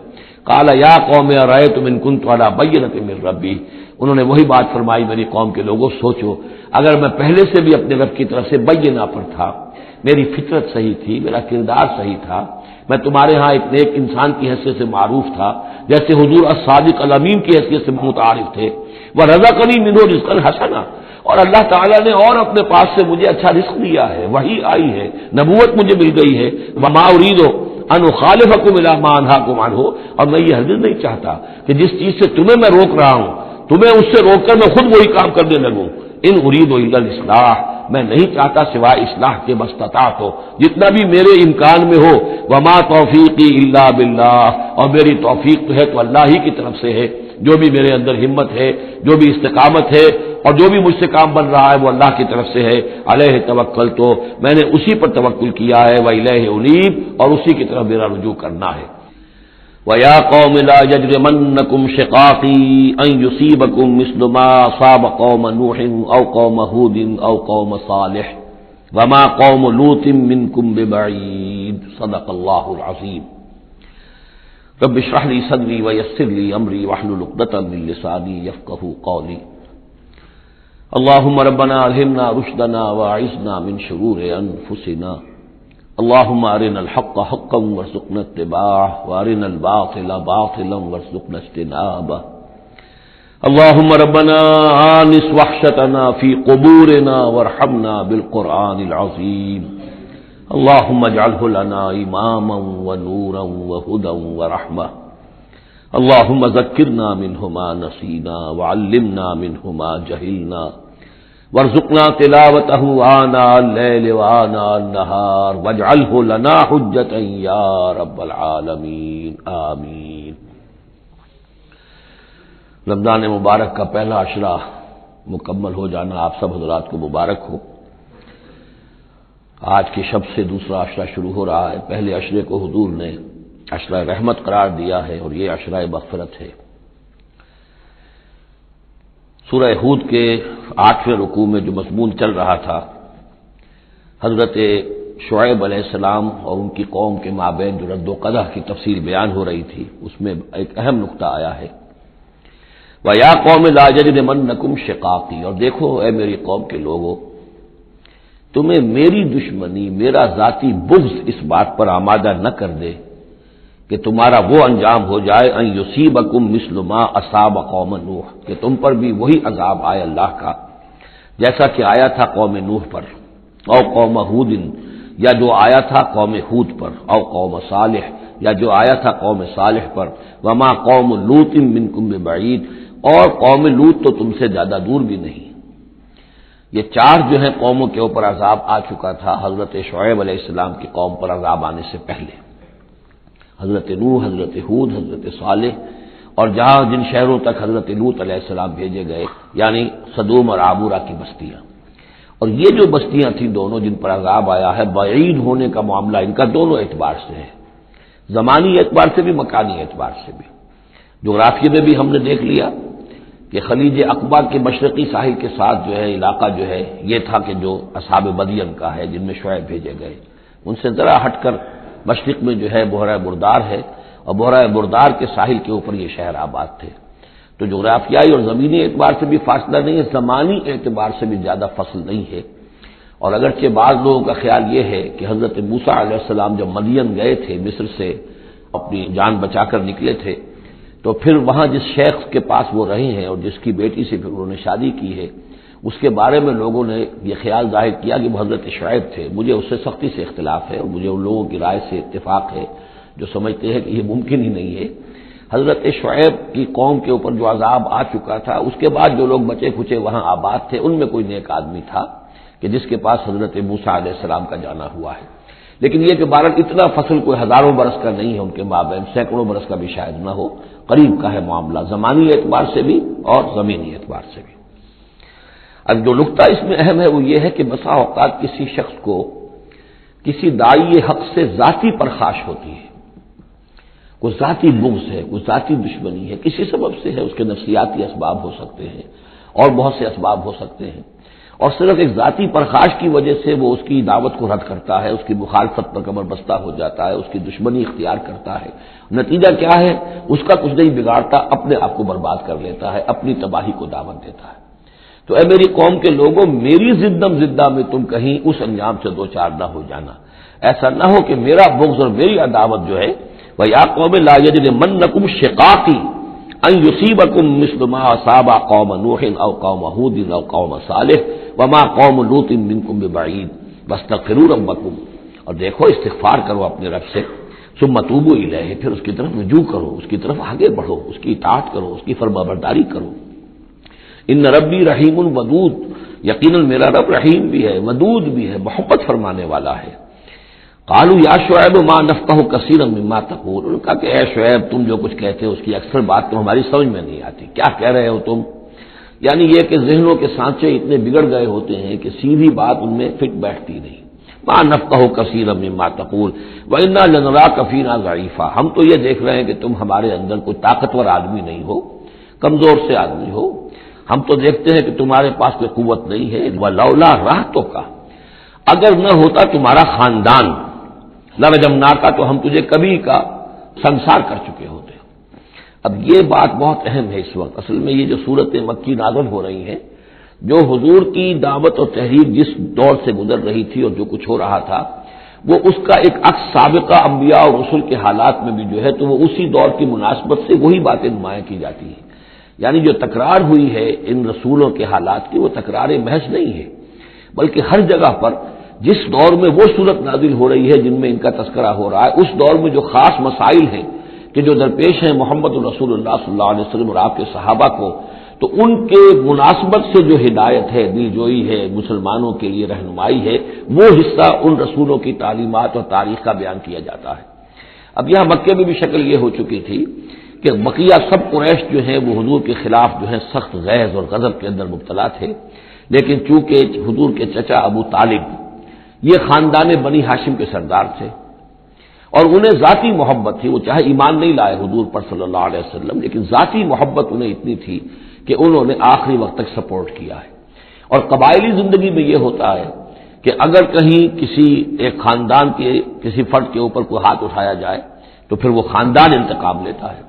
اس کا مطلب یہ ہوتا کہ وہ حضور کے خلاف وہ کوئی اقدام کرتے ہیں تو گویا کہ ان فائٹنگ شروع ہو جائے گی، داخلی خانہ جنگی شروع ہو جائے گی بنو ہاشم کی ان لوگوں کے خلاف کہ جو حضور کو کوئی غضب پہنچائیں، نقصان پہنچائیں۔ یہ تحفظ ملا ہوا تھا محمد رسول اللہ صلی اللہ علیہ وسلم کو اللہ تعالیٰ کی طرف سے۔ اگر خدا نہ خواستہ ابو لہب ہوتا سردار تو کبھی کا حضور کے خلاف کوئی نہ کوئی اقدام وہ کر چکے ہوتے، لیکن چونکہ خاندان بنی ہاشم کی سرداری اس وقت تھی ابو طالب کے پاس، اور انہیں دلچسپی تھی اور محبت تھی، شفقت تھی حضور کے ساتھ، بلکہ کچھ عرصہ جو ہے حضور ان کے سائے عاطفت کے اندر انہوں نے گزارا بھی تھا۔ اس وجہ سے تو یہ نقشہ دکھایا جا رہا ہے کہ آج قریش کے مقابلے میں جس طریقے سے کہ بنو ہاشم کی سپورٹ اور حفاظت جو ہے وہ حضور کے لیے اللہ تعالیٰ نے اسے قلعہ بنا دیا ہے، یہی معاملہ اس وقت تھا کہ حضرت شعیب کا بھی خاندان ان کا پشت بنا تھا۔ ولولا رہتوں کا، اگر تمہارا خاندان تمہارا پشت بنا نہ ہوتا اور تمہارا ساتھ نہ دے رہا ہوتا، لرجمنا کا، ہم کبھی کہ تمہیں سنسار کر چکے ہوتے۔ وما انت علینا بعزیز، اور ذاتی طور پر تم ہم پر کوئی بھاری نہیں ہو، تو تمہاری کوئی حیثیت نہیں ہے۔ قال یا قوم رہتی اعز علیکم من اللہ، انہوں نے کہا اے میری قوم کے لوگوں، کیا میرا یہ خاندان تم پر زیادہ بھاری ہے اللہ سے؟ میرا پشت بنا تو حقیقتاً اللہ ہے، تم اللہ سے نہیں ڈرتے، میرے خاندان سے ڈرتے ہو۔ ارہتی اعز علیکم من اللہ واتخذتموہم وراءکم ظہریا، اللہ کو تو تم نے اپنی پیٹھوں کے پیچھے پھینکا ہوا ہے، بھلایا ہوا ہے۔ یہ بھی بہت ہی اہم نفسیاتی نکتہ ہے۔ ہوتا یہ ہے کہ ہم دنیا میں ایسے مگن رہتے ہیں، اللہ کو ماننے کا عقیدہ تو ہے لیکن اللہ مستحضر نہیں رہتا، یاد نہیں رہتا۔ یہ ہمارا پورا دنیا کا کاروبار چل رہا ہے، کاز اینڈ ایفیکٹ، علل ہیں، اسباب ہیں، ان کے نتائج نکل جاتے ہیں۔ تو جو کاز اینڈ ایفیکٹ کا جو سلسلہ چل رہا ہے ہم اس میں اتنے گم ہوتے ہیں کہ مسبب الاسباب جو ہے وہ نگاہوں کے سامنے رہتا ہی نہیں۔ یا یہ کہ ہم اپنے کاموں میں اتنے مشغول ہیں، اپنے کام و دہن کی لذت جو ہے وہی ہمیں جو ہے کوئی فرصت نہیں لینے دیتی، یا یہ کہ بنیادی ضروریات جو ہے وہی ہمیں فارغ نہیں ہونے دیتی، لہذا ہم گم ہو جاتے ہیں۔ کافر کی یہ پہچان کہ آفاق میں گم ہے، اور مومن کی یہ پہچان کہ گم اس میں ہے آفاق۔ لیکن یہ کافر کا معاملہ کیا ہوتا ہے؟ اللہ کو مانتے تو وہ بھی تھے، مانتے تھے مشرکین مکہ بھی، مانتے تو سب تھے اللہ کو، لیکن یہ کہ اللہ کو تو انہوں نے اوجھل کیا ہوا تھا، آنکھ اوجھل پہاڑ اوجھل۔ تم اللہ سے نہیں ڈرتے، میرے خاندان سے ڈرتے ہو، وَاتَّخَذْتُمُوهُ وَرَاءَكُمْ ظِهْرِيًّا، اللہ کو تو تم نے اپنی پیٹھوں کے پیچھے پھینکا ہوا ہے، یعنی اسے تو نسیم منسیہ کیا ہوا ہے، اس کی طرف تمہارا ذہن ہی نہیں ہے۔ ان ربی بما تعملون محیط، جبکہ میرا رب جو کچھ کہ تم کر رہے ہو اس کا احاطہ کیے ہوئے، تمہارا گھیراؤ کیے ہوئے اللہ، تم اس کی گرفت سے نکل کر نہیں جا سکتے ہو۔ یا قوم اعملوا علی مکانتکم انی عامل، اور اے میری قوم کے لوگوں کرو جو کچھ کر سکتے ہو اپنی جگہ پر، میرے خلاف جو کر سکتے ہو، جو ریشہ دوانیاں کر سکتے ہو، جو اقدام کر سکتے ہو۔ یہ چیلنجنگ انداز جو ہے ان آخری صورتوں میں آپ کو نظر آ رہا ہے، سورہ نام سے چلا آ رہا ہے، اس لیے کہ وہ کشاکش جو تھی حق و باطل کی وہ اس انتہا کو پہنچ چکی تھی کہ اب حضور صلی اللہ علیہ وسلم کی طبیعت کے اندر بھی وہ بیزاری پیدا ہو چکی تھی۔ اب جو کچھ تم کر سکتے ہو کر لو، انی عامل، اپنا سا جو میں کر سکتا ہوں میں کر رہا ہوں، جو کوشش مجھ سے بن آ رہی ہے میں کر رہا ہوں۔ سوف تعلمون، ان قریب تم جان لو گے، من یاتی ہے عذاب یخزیہ ہے، کون ہے وہ جس پر وہ عذاب آئے گا جو اسے رسوا کر دے گا، ومن ہوا کاذب، اور کون ہے وہ جو جھوٹا ہے، میں جھوٹا ہوں یا تم جھوٹے ہو۔ وارتقبوا انی معکم رقیب، تاکتے رہو، انتظار کرو، میں بھی تمہارے ساتھ اب تاک رہا ہوں، منتظر ہوں۔ ولما جاء امرنا، جب ہمارا حکم آ گیا، نجینا شعیبا، ہم نے نجات دے دی شعیب کو، والذین آمنوا معہ، اور ان کو کہ جو اس کے ساتھ ایمان لائے تھے، برحمت منا، اپنی جانب سے رحمت کے ذریعے، واخذت الذین ظلموا الصیحۃ، اور جو یہ ظالم تھے، گناہ گار تھے، مشرک تھے اور کافر تھے، انہیں آ پکڑا ایک بہت بڑی کڑک نے، فاصبحوا فی دیارہم جاثمین، تو وہ اپنے اپنے گھروں میں اور اپنے ولاز میں اور اپنی کوٹھیوں میں، اپنی حویلیوں میں اوندھے پڑے رہ گئے، کأن لم یغنوا فیہا، ایسے ہو گئے جیسے وہ کہیں آباد تھے ہی نہیں۔ الا بعدا لمدین، آگاہ ہو جاؤ، پھٹکار ہے مدین پر، کما بعدت ثمود، جیسے کہ ثمود پر پھٹکار ہوئی۔ وَلَقَدْ أَرْسَلْنَا مُوسَىٰ بِآيَاتِنَا، میں نے عرض کیا تھا کہ اس سورہ مبارکہ میں حضرت موسیٰ کا بس ذکر آئے گا تھوڑا سا جو آ رہا ہے اب، ورنہ یہ 6 رکوع ختم ہوئے انبیاء و رسل کے، ان میں سے 2 رکوع جو تھے وہ حضرت نوح علیہ السلام کے حالات پر مشتمل تھے، اور باقی سب کے لیے ایک ایک رکوع آیا ہے۔ وَلَقَدْ أَرْسَلْنَا مُوسَىٰ بِآيَاتِنَا وَسُلْطَانٍ مُّبِينٍ إِلَىٰ فِرْعَوْنَ وَمَلَئِهِ، اور ہم نے بھیجا موسیٰ کو اپنی آیات کے ساتھ اور واضح سند دے کر فرعون اور اس کے سرداروں کے پاس، فَاتَّبَعُوا أَمْرَ فِرْعَوْنَ، لیکن ان بدبختوں نے فرعون ہی کی پیروی کی، اسی کے حکم کو مانا، اسی کی بات پر چلے۔ وَمَا أَمْرُ فِرْعَوْنَ بِرَشِيدٍ، حالانکہ وہ فرعون کا معاملہ جو ہے وہ کوئی کامیابی والی راہ نہیں تھی، ہدایت والی راہ نہیں تھی۔ یقدم قومہ یوم القیامہ، اب قیامت کے دن وہ آئے گا آگے آگے چلتا ہوا، اپنی قوم کی قیادت کرتے ہوئے آئے گا، آگے آگے آئے گا۔ یوم القیامت، پیچھے پیچھے اس کی قوم آ رہی ہوگی، فَأَوْرَدَهُمُ النَّارَ، اور پھر وہ لا کر آگ کے گھاٹ پر انہیں اتار دے گا، جہنم تک پہنچا دے گا۔ وَبِئْسَ الْوِرْدُ الْمَوْرُودُ، اور وہ بہت ہی برا گھاٹ ہے جس پر اترا جائے، جیسے کوئی پانی پینے کے لیے جانور آتے ہیں، ان کا کوئی سردار جو ہے وہ آگے آگے آ رہا ہو، سب گھاٹ پر وہ اپنے پھر پورے قافلے کو لے آتا ہے، اسی طریقے سے یہ جہنم کے گھاٹ پر، اس آگ کے گھاٹ پر لا اتارے گا فرعون اپنی قوم کو۔ وَأُتْبِعُوا فِي هَٰذِهِ لَعْنَةً، اور اس دنیا میں بھی ان پر لعنت جو ہے ان کے پیچھے لگا دی گئی، وَيَوْمَ الْقِيَامَةِ، اور قیامت کے دن بھی، بِئْسَ الرِّفْدُ الْمَرْفُودُ، برا ہے وہ انعام جو ان کو ملنے والا ہے۔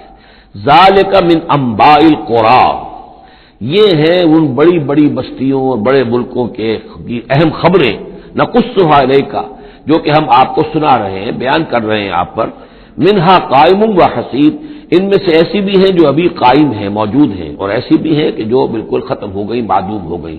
حصید کا لفظ اصل میں آتا ہے کھیتی کے لیے جبکہ فصل کاٹ دی جائے، فصل کٹ گئی ہو تو جو منظر نظر آتا ہے وہاں پر جو ویرانی ہوتی ہے، تو بعض مقامات تو ایسے ہیں جہاں یہ قومیں آباد تھیں تو اب ان کا نام و نشان تک نہیں رہا، جیسے کہ قوم عاد کہاں تھی، اب ان کا نام و نشان نہیں، اگرچہ ابھی حال ہی میں سیٹلائٹ کے ذریعے سے ان کا جو شہر ہے اور شداد کی جو جنت تھی اس کے آثار مل گئے ہیں، لیکن یہ کہ وہ زیر زمین ہے، سطح زمین کے اوپر ان کا کوئی نام و نشان نہیں، لیکن یہ کہ جیسے ثمود کے مسکن جو ہے وہ بھی موجود ہیں، منہا قائم و حصید۔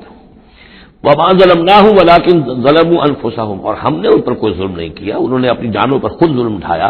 فَمَا أَغْنَتْ عَنْهُمْ آلِهَتُهُمُ الَّتِي يَدْعُونَ مِن دُونِ اللَّهِ، تو کچھ کام نہ آ سکے اور کچھ بچا نہ سکے انہیں ان کے وہ آلہہ، وہ معبود کہ جنہیں وہ پکارا کرتے تھے اللہ کے سوا، من شیء، کچھ بھی، لما جاء امر ربک، جب تیرے رب کا حکم آ گیا، وما زادوہم غیر تتبیب، اور انہوں نے کچھ اضافہ نہیں کیا ان کے حق میں مگر تباہی اور بربادی کا۔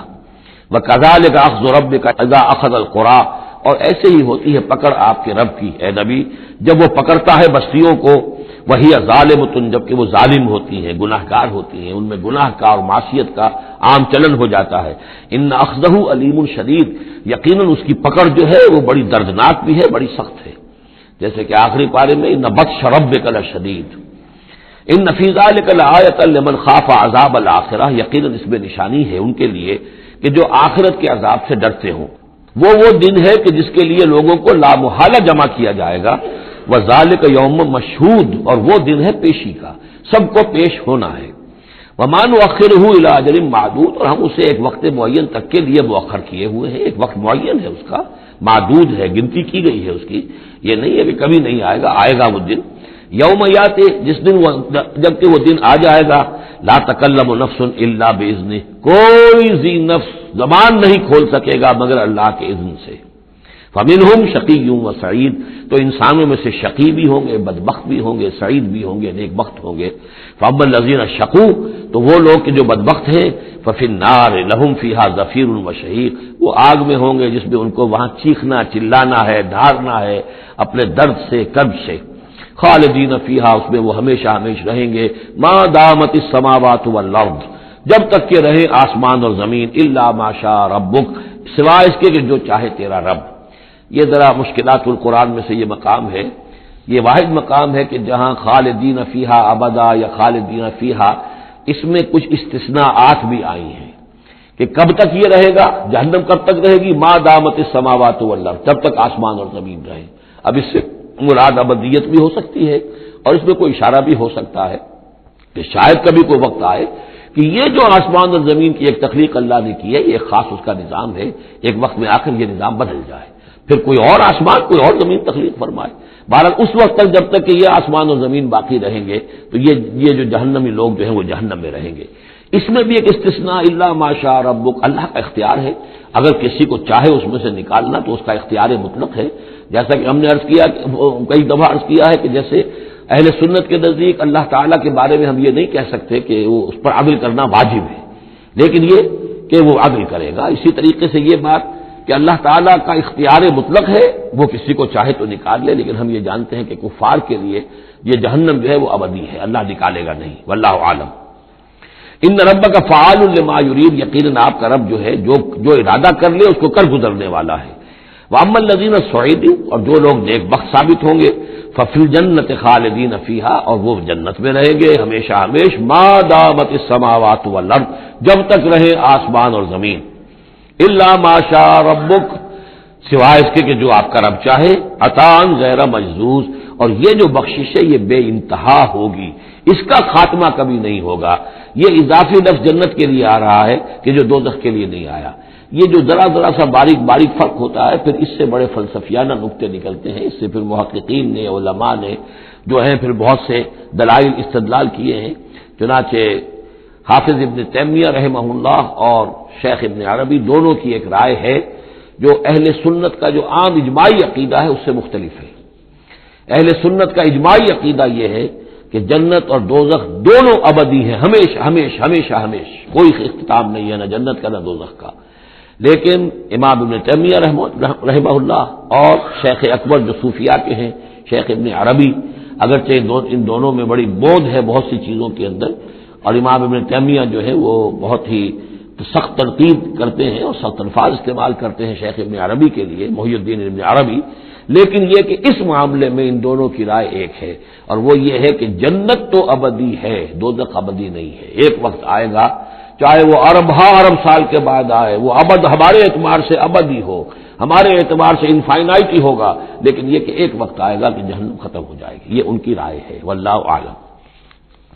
فلا تکو فی مریۃ مما یعبد ہؤلاء، تو تمہیں کوئی شک نہ رہے ان چیزوں کے بارے میں جن کو یہ لوگ پوج رہے ہیں۔ ما یعبدون الا کما یعبد آباؤہم، نہیں پوج رہے یہ مگر ایسے ہی جیسے کہ ان کے آباء و اجداد پوجتے رہے من قبل، اس سے پہلے۔ وَإِنَّا لَمُوَفُّوهُمْ نَصِيبَهُمْ غَيْرَ مَنقُوص، اور ہم انہیں ان کا جو اجر اور ثواب اور ان کا بدلہ ہے، حق ہے، پورا پورا دے دیں گے بغیر کسی کمی کے۔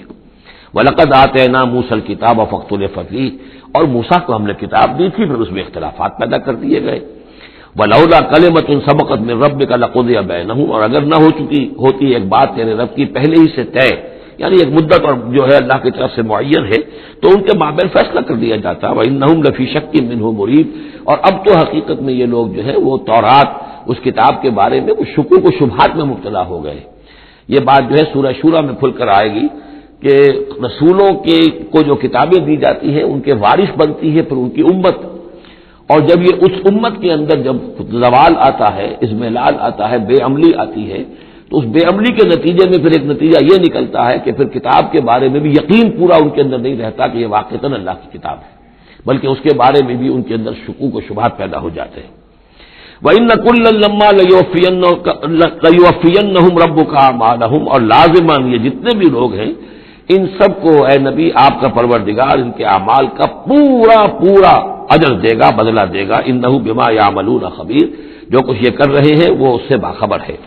فاستقم کما امرت ومن تاب معک، تو اے نبی آپ ڈٹے رہیے جیسا کہ آپ کو حکم ہوا ہے، اور جو لوگ بھی جنہوں نے توبہ کی ہے آپ کے ساتھ، یعنی توبہ کی ہے وہ شرک سے باز آئے ہیں، کفر کو چھوڑا ہے، ایمان لائے ہیں، پلٹ آئے ہیں آپ کے ساتھ، ولا تطغوا، اور اب آگے نہ بڑھیے، حد سے تجاوز نہ کیجیے۔ یہ تجاوز یہ بھی ہو سکتا ہے کہ عذاب کی جلدی کریں کہ جلدی اب اللہ تعالیٰ فیصلہ چکا دے، تجاوز یہ بھی ہو سکتا ہے کہ کہیں غصے میں آ جائیں اور لوگوں کی مخالفت کے اوپر جو ہے وہ اپنا جو حلم جو ہے اس کا دامن ہاتھ سے چھوڑ بیٹھے، تو یہ مختلف چیزیں ہو سکتی ہیں۔ انہ بما تعملون بصیر، جو کچھ تم کر رہے ہیں اسے بھی اللہ دیکھ رہا ہے، جو کچھ وہ کر رہے ہیں اسے بھی دیکھ رہا ہے، اس کو ان کی سزا دے گا، تمہیں تمہارا اجر و ثواب دے گا۔ ولا ترکنوا الی الذین ظلموا، اور دیکھو اس ظالموں کی طرف کوئی جھکاؤ پیدا نہ ہو جائے تمہارے اندر، رشتہ داری کی وجہ سے، دوستی کی وجہ سے، تمہاری ان کے ساتھ جو پرانے مراسم چلے آ رہے ہیں، اگر کہیں اس کی وجہ سے تم ان کے ساتھ جھک جاؤ گے، فتمسکم النار، تو تمہیں بھی آگ پکڑ لے گی۔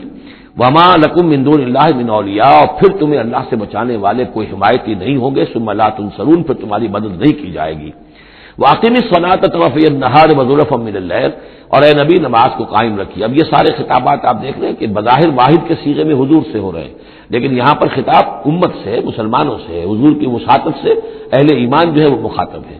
نماز قائم رکھو دن کے دونوں طرف، فجر ہے ادھر مغرب ہے یا عصر ہے، یہ نہار کا دو طرف جو ہے وہ تو فجر اور عصر شمار ہوں گے، وزلفا من اللیل، اور کچھ ٹکڑے رات کے، اب مغرب عشاء کو بھی ہم شمار کر سکتے ہیں رات میں، تو اس طریقے سے یہ مختلف، شروع میں جب سے اوقات آئے ہیں تو ان میں ابھی پوری طریقے سے 5 نمازوں کا نظام نہیں تھا، وہ تو سن 11 نبوی میں جبکہ یہ معراج ہوئی ہے اس وقت پھر 5 نمازوں کا نظام آیا ہے، ورنہ پورے مکی دور کے 10 برس بلکہ 10.5 برس تک وہ نمازوں کا نظام ایسا ہی تھا، کبھی صبح شام کی بات کہہ دی ہے، صبح شام کرو، اور یا یہ کہ سورہ بنی اسرائیل میں بھی ایک بات آ جائے گی وہ وہاں پڑھیں گے۔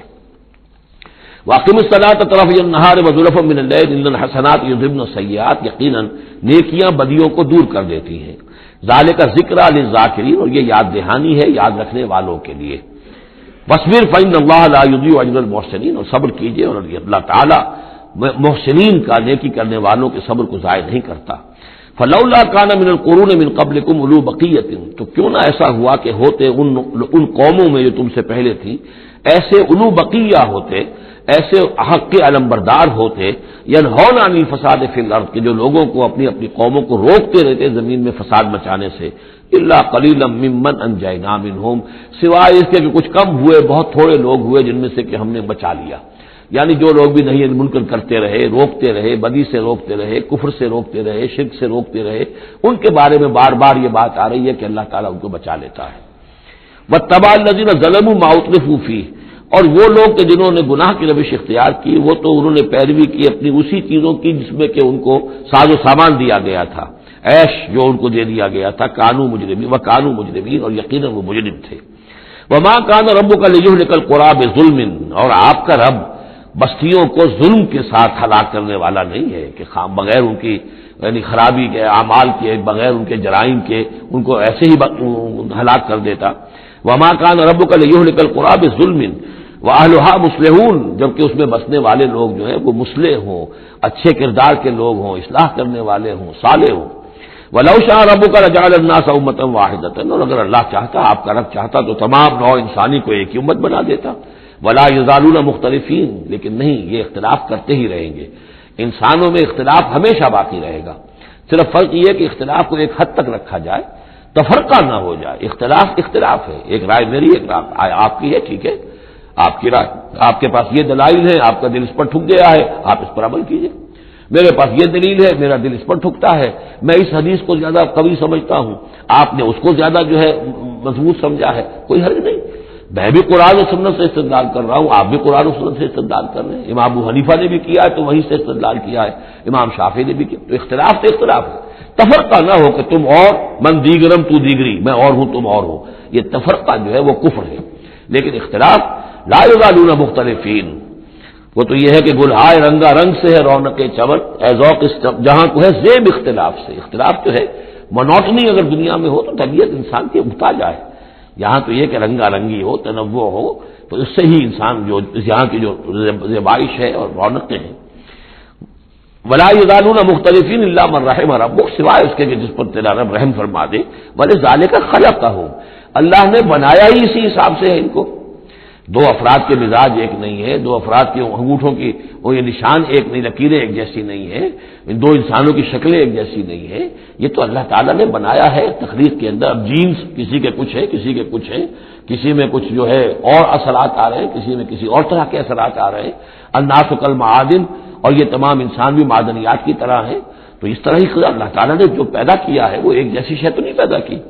وَتَمَّتْ كَلِمَةُ رَبِّكَ لَأَمْلَأَنَّ جَهَنَّمَ مِنَ الْجِنَّةِ وَالنَّاسِ أَجْمَعِينَ، اور تیرے رب کی یہ بات پوری ہو کر رہے گی کہ میں پر کر کے رہوں گا جہنم کو جنوں سے اور انسانوں سے، سب سے. یعنی اس نے جنت بنائی ہے، اس کو بھی اس نے آباد کرنا ہے اہل حق کے ذریعے سے. جہنم بھی تو بنا رکھی ہے، اس کا ایندھن بھی اسے درکار ہے. تو اس دنیا کے اندر جو کفار ہیں، مشرکین ہیں، گناہ گار ہیں، جو عیاشیاں کر رہے ہیں، بدماش ہیں اور جو ظالم ہیں، یہ ظاہر بات ہے کہ جہنم کے لیے ایندھن ہے جو اللہ نے فراہم کیا ہے. وَكُلًّا نَقُصُّ عَلَيْكَ مِنْ أَنبَاءِ الرُّسُلِ، اب یہ وہ اصطلاح آ گئی جس کا میں بار بار ذکر کر رہا تھا، انباء الرسل. اور یہ سب چیزیں جو ہم بیان کر رہے ہیں محمد آپ پر، یہ رسولوں کی بڑی اہم خبروں میں سے ہے. حضرت نوح، حضرت ہود، حضرت صالح، حضرت لوط، حضرت شعیب، حضرت موسیٰ، یہ حالات جو بیان کر رہے ہیں من انباء الرسل ما نثبت به فؤادک، اور یہ اس لیے تاکہ اس کے ذریعے سے آپ کے دل کو جما دے، مضبوطی دے. یعنی جو کچھ آپ پر اور آپ کے ساتھی اہل ایمان پر آج بیت رہی ہے، کوئی نئی بات نہیں ہے، ہمیشہ یہی ہوا ہے. ہمارے رسول جب بھی آئے ایسی مخالفت ہوئی ہے، اسی طرح کی انہوں نے مشقتیں جھیلی ہیں. حضرت شعیب کو بھی یہی کہا گیا کہ اگر تمہارا خاندان نہ ہوتا تو ہم کبھی کہ تمہیں جو ہلاک کر چکے ہوتے. تو اگر اسی صورت سے آ جائے محمد صلی اللہ علیہ وسلم آپ دو چار ہیں تو یہ کوئی نئی بات نہیں ہے. یہ تو گویا کہ اس راستے کے یہ تو لازمی جو ہے اس کے حالات ہیں. تو اس سے یہ کہ دل کو تثبیت ہوتی ہے کہ بالآخر کامیاب کون ہوا. آیا حضرت شعیب کی قوم کامیاب ہوئی یا حضرت شعیب کامیاب ہوئے؟ تو بالآخر کامیابی اے نبی آپ کی اور آپ کے ساتھیوں کی ہے. وَجَاءَكَ فِي هَذِهِ الْحَقُّ، اور اس قرآن میں یا اس سورہ مبارکہ میں آپ کے پاس حق آ گیا ہے. وَمَوْعِظَةٌ، اور نصیحت آ گئی ہے. وَذِکْرَ، اور یاد دہانی آ گئی ہے لِلْمُؤْمِنِينَ، اہل ایمان کے لیے. وَقُلْ لِلَّذِينَ لَا يُؤْمِنُونَ، اور کہہ دیجئے ان لوگوں سے جو ایمان نہیں رکھتے، اعملوا علی مکانتکم، کر لو اپنے مقام پر جو کچھ کر سکتے ہو. اب کوئی اختلاف، کوئی بھی اپنا دقیقہ فروگزاش نہ رکھو میری مخالفت میں، میری جو بھی تم دشمنی میں کر سکتے کر گزرو. انا عاملون، ہم بھی اب کر رہے ہیں جو کچھ ہم کر سکتے ہیں. وانتظروا انا منتظرون، تم بھی انتظار کرو کہ اللہ تعالیٰ کیا فیصلہ سناتا ہے اور آخری بات کیا آتی ہے، اور ہم بھی منتظر ہیں. وللہ غیب السماوات والارض، اور اللہ ہی کے لیے ہے آسمانوں اور زمین کا تمام چھپی باتیں اور تمام چھپے خزانے. وَإِلَيْهِ يُرْجَعُ الْأَمْرُ كُلُّهُ، اور کل کا کل معاملہ بالآخر اسی کی جانب لوٹا دیا جائے گا. فَاعْبُدْهُ، بس اسی کی بندگی اور پرستش کیجیے. وَتَوَكَّلْ عَلَيْهِ، اور اسی پر توکل کیجیے، آپ کا اعتماد اور بھروسہ اسی کی ذات پر ہو. وَمَا رَبُّكَ بِغَافِلٍ عَمَّا تَعْمَلُونَ، اور یقیناً آپ کا رب غافل نہیں ہے اس سے کہ جو آپ کر رہے ہیں. یہاں اللہ کے فضل و کرم سے سورہ ہود مکمل ہوئی. جیسا کہ میں نے عرض کیا تھا کہ یہ جو سلسلہ شروع ہوا 14 سورتوں کا، پہلا جوڑا اس میں سے سورہ یونس، سورہ ہود علیہم الصلاۃ والسلام. البتہ جو تیسرا اس کے اندر سب گروپ، میں نے کہا تھا تین کے سب گروپ ہیں. یہ تیسری سورت جو ہے سورہ یوسف، یہ بالکل پورے قرآن میں منفرد ہے اپنے مزاج کی. اس کے ساتھ جزوی سی مشابہت آئے گی ایک سورت کی، میں بعد میں عرض کروں گا. اس وقت یہ ہے کہ اس کو نوٹ کیجئے کہ اب تک ہم نے پڑھا ہے جو در حقیقت انباء الرسل کا مضمون ہے، جو شد و مت کے ساتھ آیا ہے. حضرت ابراہیم کا تھوڑا سا ذکر سورہ انعام میں ہم نے پڑھ لیا، کوئی تھوڑا سا ذکر جو ہے وہ سورہ ہود کے اندر آ گیا ہے، لیکن یہ ہے کہ اصل جو آیا ہے انباء الرسل، ایام اللہ فذکرہم بایام اللہ۔ یہ قصص النبیین کے اعتبار سے یہ منفرد صورت ہے، پوری صورت ایک نبی کے حالات پر مشتمل، قرآن مجید میں اس کی کوئی اور مثال نہیں ہے۔ پھر یہ کہ اس میں وہ رنگ ہے ہی نہیں کہ حضرت یوسف علیہ السلام نے یہ دعویٰ کیا ہو کہ میں رسول ہوں، مجھے مانو، میری اطاعت کرو، اور وہاں کی جو قوم تھی اور بادشاہ جو تھا اس سے کوئی تعاون نہ کیا ہو، کچھ نہیں، وہ انداز ہی نہیں مانو گے تو عذاب آئے گا، کچھ نہیں۔ تو نبی میں اور رسول میں جو فرق ہوتا ہے وہ بھی آپ کنٹراسٹ اچھی طرح سمجھ لیجئے۔ حضرت یوسف نبی تھے، رسول نہیں تھے۔ رسول بنا کر جسے بھیج دیا جاتا تھا وہ تو پہلے کہتا تھا مجھے مانو، میری اطاعت کرو، ان اعبدوا اللہ واطیعون، اللہ کی بندگی کرو، میری اطاعت کرو، اللہ اللہ خیر صلی اللہ، اس کے بعد اگلی بات ہوگی۔ لیکن نبی کا معاملہ یہ نہیں ہوتا۔ نبی جیسے کہ مصلح ہوتے ہیں، نیک لوگ ہوتے ہیں، اولیاء اللہ ہوتے ہیں، خاص اللہ تعالیٰ کے برگزیدہ بندے ہوتے ہیں۔ اب ظاہر بات ہے کہ ایسے بھی ہوتے ہیں جیسے ہماری اس امت کے اندر حضور کے بعد کتنے ہیں اولیاء اللہ پیدا ہوئے ہیں، اونچی شخصیت ہے، کیونکہ وحی کا دروازہ بند ہو چکا ہے، نبی ان میں سے کوئی نہیں ہے۔ لیکن انبیاء بنی اسرائیل جو ہے وہ گویا کہ اولیاء اللہ ہی تھے زیادہ تر، لیکن ان پر وحی بھی آتی تھی، وہ تسلسل جو ہے وحی کا چل رہا تھا۔ لیکن رسول وہی تھے کہ جنہیں تعین کے ساتھ کسی قوم کی طرف بھیج دیا جائے۔ حضرت یوسف کے جو یہ واقعات یہاں آ رہے ہیں اس تفصیل کے ساتھ اور پوری صورت نازل ہوئی ہے، اس کا ایک سبب ہے۔ میں نے آپ سے عرض کیا تھا کہ یہ جو آخری دور تھا مکی، آپ کے قیام مکہ کے دور کا، زمانے کا، تو اس میں یہ کہ چیزیں پہنچ چکی تھی مدینے میں بھی خبریں، اور مدینے میں اہل کتاب کے یہود کے کان کھڑے ہو گئے تھے۔ اب انہیں تو امید تھی، منتظر تھے، نبوت تو آخری ظاہر ہونے والی ہے، لیکن سمجھتے تھے ہم میں سے ہوگا۔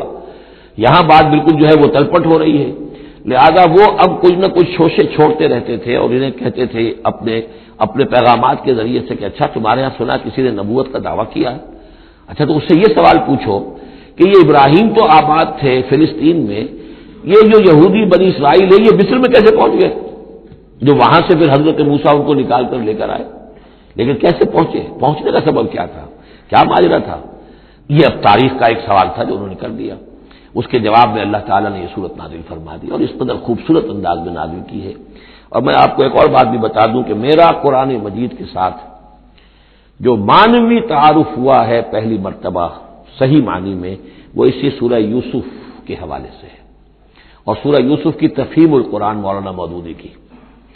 1947 میں میں میٹرک کا امتحان دے چکا تھا، ہمارا رزلٹ بھی آ چکا تھا، لیکن یہ کہ اس کے بعد وہ فسادات کیا قتل عام شروع ہوا مسلمانوں کا مشرقی پنجاب میں حصار میں تھا، تو حصار اس شہر کا نام تھا، لیکن ہم اس میں محصور بھی ہو گئے، تقریباً 1.5 مہینہ ہم نے مورچے بنا لیے اور اپنی حفاظت کرتے رہے۔ اس دوران میں ظاہر بات ہے کرنے کا کوئی اور کام تھا نہیں، وہ تو جو بھی مورچوں پر جن کی ڈیوٹی ہے وہ مورچوں پر کھڑے ہیں، باقی کوئی کام نہیں۔ تو میں اور میرے بڑے بھائی اس زمانے میں پھر ایک مسجد کے اندر بیٹھ کر، چونکہ انہوں نے بھی، وہ مجھ سے ویسے 6 سال بڑے ہیں، انہوں نے بھی جب میٹرک کیا تھا تو عربی پڑھی تھی، اور میں نے تازہ میٹرک کیا تھا اور میرے پاس بھی عربی کا مضمون تھا، تو پھر یہ ہم پڑھتے تھے، اور ترجمان القرآن جو مولانا مودودی کا رسالہ تھا اس میں ان دنوں تفہیم القرآن میں یہ سورہ یوسف کی تفسیر شائع ہو رہی تھی، تو ان دنوں ہم مسجد میں بیٹھ کر یہ سورہ یوسف تفہیم القرآن سے، پھر چونکہ مجھے کچھ عربی آتی تھی اور تازہ تھی، اچھی تھی، تو اس میں یہ کہ ہماری گفتگو بھی ہوتی تھی، مذاکرہ کرتے تھے۔ تو اس طریقے سے جو پہلا بیرا، اس سے پہلے بھی بہرحال یہ کہ قرآن ہے، اللہ کا کلام ہے، اللہ کی کتاب ہے، ہمارا اس پر ایمان ہے، کچھ اس کو سمجھنا، کچھ پڑھنا، یہ تو تھا، لیکن جو ایک مانوی ایک ربط قائم ہوا، ذہنی رشتہ، ایک قلبی رشتہ، وہ در حقیقت سورہ یوسف اور سورہ یوسف کی بھی وہ تشریح و تعبیر کے جو مولانا مودودی نے تفہیم القرآن میں کی۔ بارک اللہ لی و لکم فی القرآن العظیم و نفعنی و ایاکم بالآیات والذکر الحکیم۔